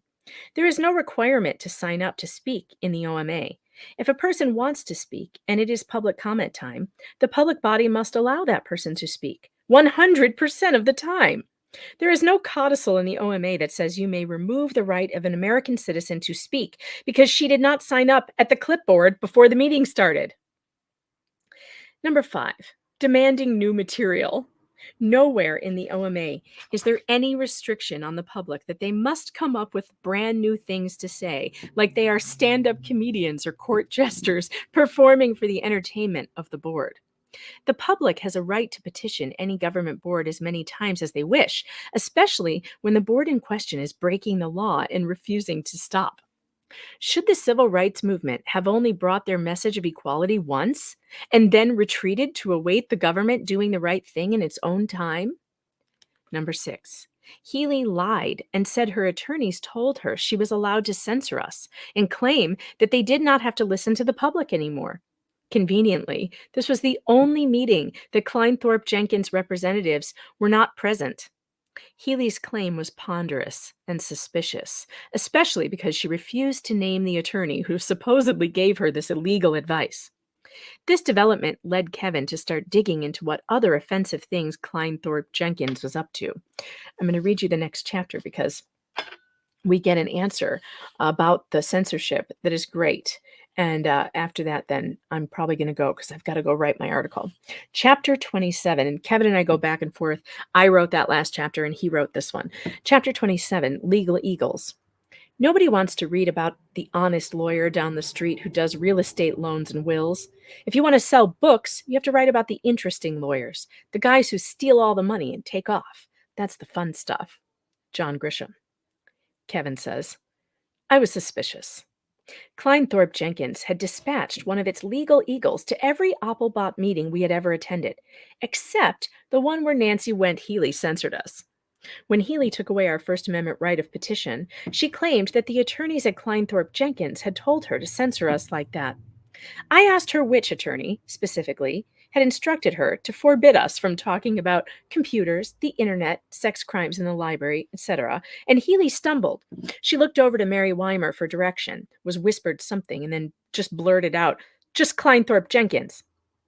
How could she not remember the name of the specific man who told her to censor what Megan and I were allowed to talk about in an open public meeting? That sounds like it would have been a highly memorable conversation if it really happened. To my knowledge, there were 3 main KTJ attorneys that the Applebot seemed to deal with on a regular basis. E. Kenneth Fricker, James Fessler, and Dennis Walsh. None of these men resembled one another in the slightest. Each was distinctive in his own way. E. Kenneth was elegant, and both looked and sounded like Mr. Drummond from Different Strokes. He really did. Fessler was strange and unbalanced, had a menacing quality to him, and wore old lady pastel sweaters. Walsh was fat, with greasy black hair, and was extremely soft-spoken. I wondered, how could Healy not remember which of these legal eagles told her that she could censor us?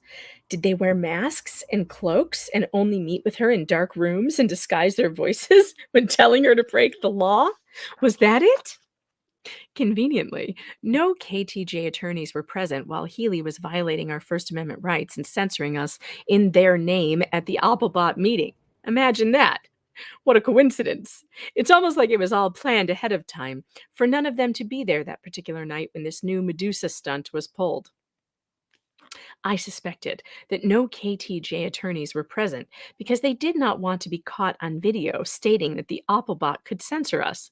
Clearly, they didn't want a repeat of the October fiasco, where Fessler became a laughingstock on YouTube for insisting that the right of petition was not in the U.S. Constitution while berating Megan, but telling her that she was overreacting in a very pot meets kettle oblivious way. I noticed that Weimar controlled Healy during these meetings, like she was pulling on strings attached to Norm's sister. Earlier in the day at Megan's house, I had watched some of Disney's Aladdin with her daughters while she made a killer Kung Pao stir fry for us all to eat before we had to leave for the Applebot meeting. There are a few scenes where the conniving Vizier Jafar controlled the genial but oafish Sultan with a serpentine staff, its ruby eyes glowing brightly whenever casting a mind control spell.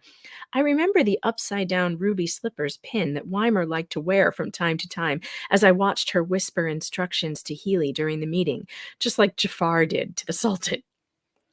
Healy might have been the one whose mouth was moving when she spoke, but her words were coming from Weimar. For some strange reason, Healy wasn't thinking for herself during these meetings and was just doing whatever Weimar instructed her to do. This completely defeated the purpose of having an elected board at a public library. If the director was just going to control the board president like an overstuffed puppet, the Illinois Local Library Act was very clear that the Board of Trustees was in charge of a library and the director was answerable to the board and to the board president. At the OPPL, this relationship was clearly flipped, with Weimar giving the orders to Healy and not the other way around. I thought, how long had this been going on? While Megan argued with Norm's sister, and by extension her puppeteer Weimar, about the Open Meetings Act and First Amendment, I wondered where all the KTJ attorneys were that chilly night in January. They had to be somewhere, perhaps all together, if they weren't at the board meeting. I knew their offices were someplace close by in Orland Park, though I'd never been there. I'd, however, been in several law offices in Chicago throughout the years for one thing or another, and knew that they ran quite the gamut from Spartan and dingy to oak-paneled skyscraper opulence, depending on the prestige and revenue of the firm. KTJ had been charging the Applebot a fortune the last few months, ever since E. Kenneth had started billing taxpayers for his part in Weimer's and Chief McCarthy's plot against Megan to scare her away using the police as a weapon. From what I could tell, in the heavily redacted invoices being provided to us in responses to my FOIA requests, KTJ started racking up $200 an hour, at least, almost every day since October 6th, the day after Megan first complained to the OPPL about the bad experience she had on October 4th at the library. The invoices showed that Weimer also had KTJ respond to our FOIA requests instead of processing them herself, as all other public bodies do, and correspond with the Attorney General's office in all the disputes that Weimer's refusal to produce documents created. KTJ seemed to be billing the Applebot over $10,000 a month, helping Weimer fight FOIA production, hide documents, and make CIA-style blanket redactions on everything important we were looking for. They did. It was like everything was blacked out. This is so dumb. Stupid library. You guys, if you're wondering, if you're just popping in here, I'm reading to you from my book, Shut Up, The Bizarre War That One Public Library Waged Against the First Amendment. And you can pick it up on Amazon, by the way. And it's a very good book. It's very funny. And I'm just going to finish reading you this chapter to find out how we solved the problem of being silenced in a board meeting. None of these billable hours were necessary, but Weimer seemed hell-bent on running up as high of a legal bill as possible, while trying to cover up what had been going on in the library for years. With that much money coming in from dealing with us, I imagine KTJ did very well for itself as a firm, considering all of the other public bodies it had as clients. I figured their law offices had to be ostentatious and decided that if E. Kenneth had anything to say about them, they would be paneled in rich mahogany and adorned with oil paintings of distant prairies and bloody fox hunts. Maybe all of the KTJ attorneys had been summoned to a celebration in the firm's chandelier-lit ballroom that evening. Perhaps that's why they weren't at the board meeting. Were they all sipping champagne and toasting their good fortune that the Applebot's billable hours were starting 2014 off as one of the firm's most lucrative years ever? Maybe they really did wear masks and hooded black cloaks when they weren't at board meetings. If so, I knew these legal eagles could afford the most expensive and exquisite masks that money could buy. The suits E. Kenneth wore really were stunning, easily the most well-tailored I'd ever seen this side of Savile Row. The man seriously was like the world's oldest living GQ model, and would give both Derek Zoolander and Hansel a run for their money. If E. Kenneth was in charge of ordering masks for his fellow legal eagles, he would probably have them made by Vivo, handcrafted in Italy, using only real feathers from the most sumptuously plumed fowl. A different, one-of-a-kind mask for each KTJ attorney to wear, so they could all hide their identities from Nancy Wen Healy and confuse her, as apparently that had happened a lot. Walsh's mask would be a turkey. Fessler would be easy to spot in any crowd as well, the unmistakable cuckoo that he is. I had seen other KTJ attorneys' portraits on their websites and knew that there'd be finches and sparrows, hawks and kestrels, plovers, and assorted European and North American ducks and geese aplenty. No ravens, crows, or magpies allowed, though, from what I'd seen online. KTJ wasn't a firm that hired blackbirds. No colorful parrots, or Asian or South American anything either.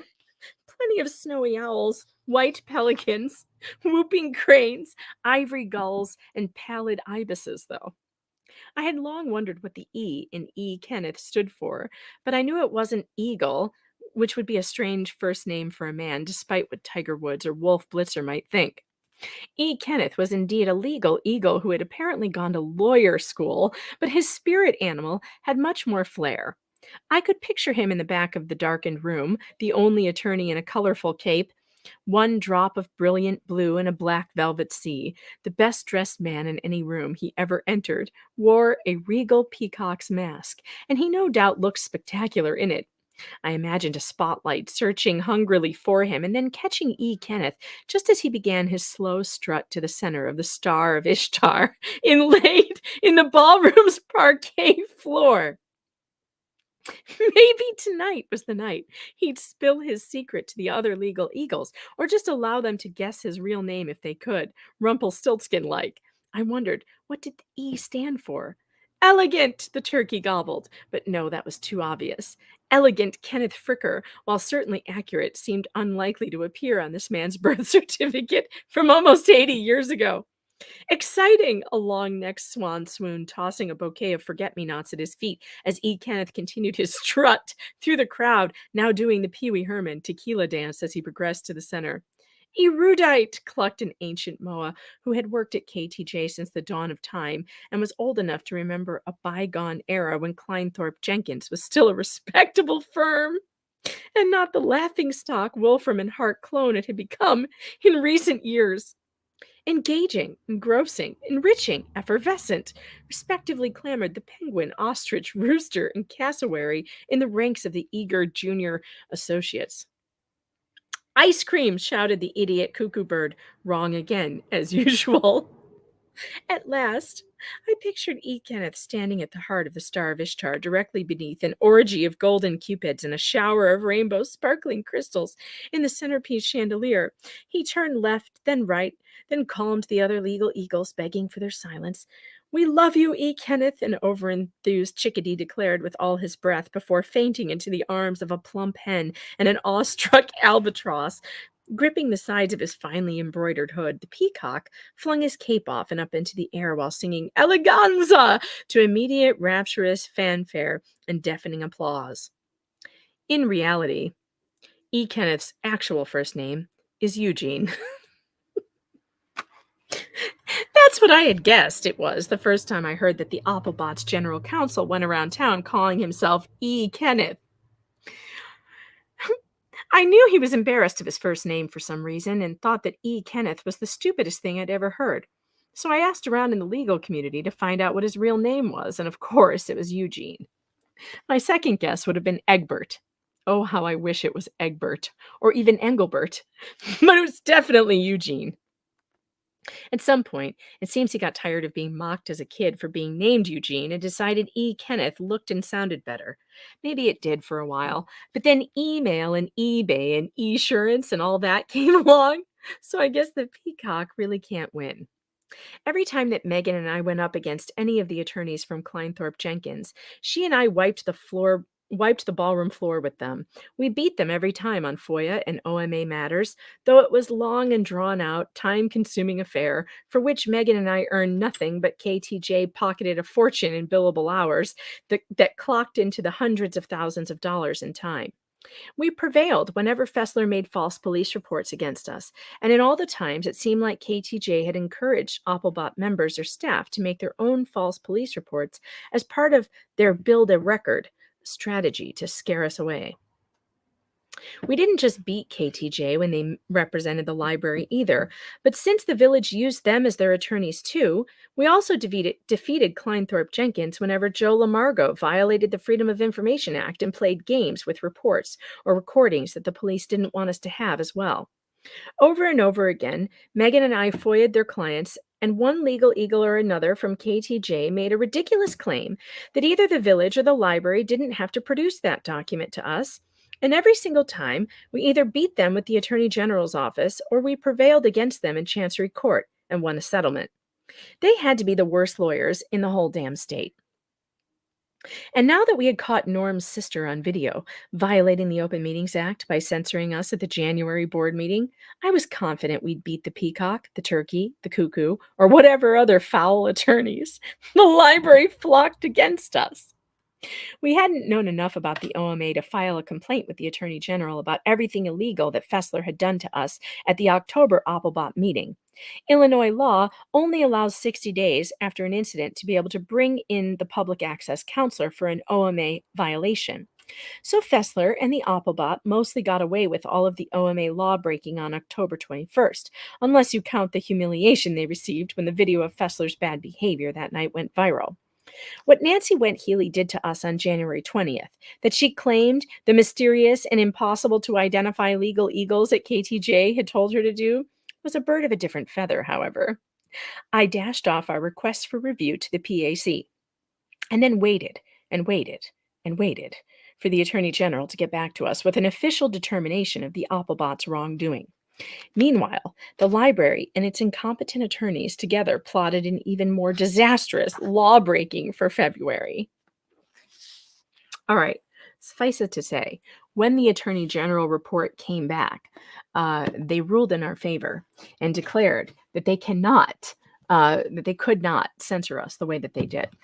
So you guys can pick this book up on Amazon. It's called Shut Up, The Bizarre War That One Public Library Waged Against the First Amendment. That is my mom on the cover, posing as the crazy librarian, which is hilarious. Did you guys enjoy that? Hold on, I'm going back to Rumble. No, executive meetings are not open. If they are closed meetings, they are closed to the public. They have to produce minutes afterwards, but they are not open to the public. All right, so you guys can pick this up on Amazon. I am also, please follow me at Locals, meganfox.locals.com. You can go there and follow my announcements there for free. It's kind of like Twitter, some place to post stuff. Or you can subscribe to more exclusive content that is there. You can also visit the merch store. Don't forget to do that, because on the merch store, we have all kinds of fun stuff that you might want to have, like mugs, cups, t-shirts, all kinds of stuff. And you guys can go and find the merch store. It might not be in this description today. Hold on. I'll get it. I will get it. Hold on, I got to get to the right page. And in the merch store, we have all kinds of stuff, including the stuff from the Brooks trial. We have from Johnny Depp trial, all kinds of things. And you can find that in the merch store, and it does support the show. You can, of course, always send super chats or rumble rants if we remain on YouTube, which we did today because we had a rumble problem. And it was unfortunate that we had that. I'm going to drop the link to the merch store for you on YouTube and on Rumble. There you go. And don't forget to go to pjmedia.com.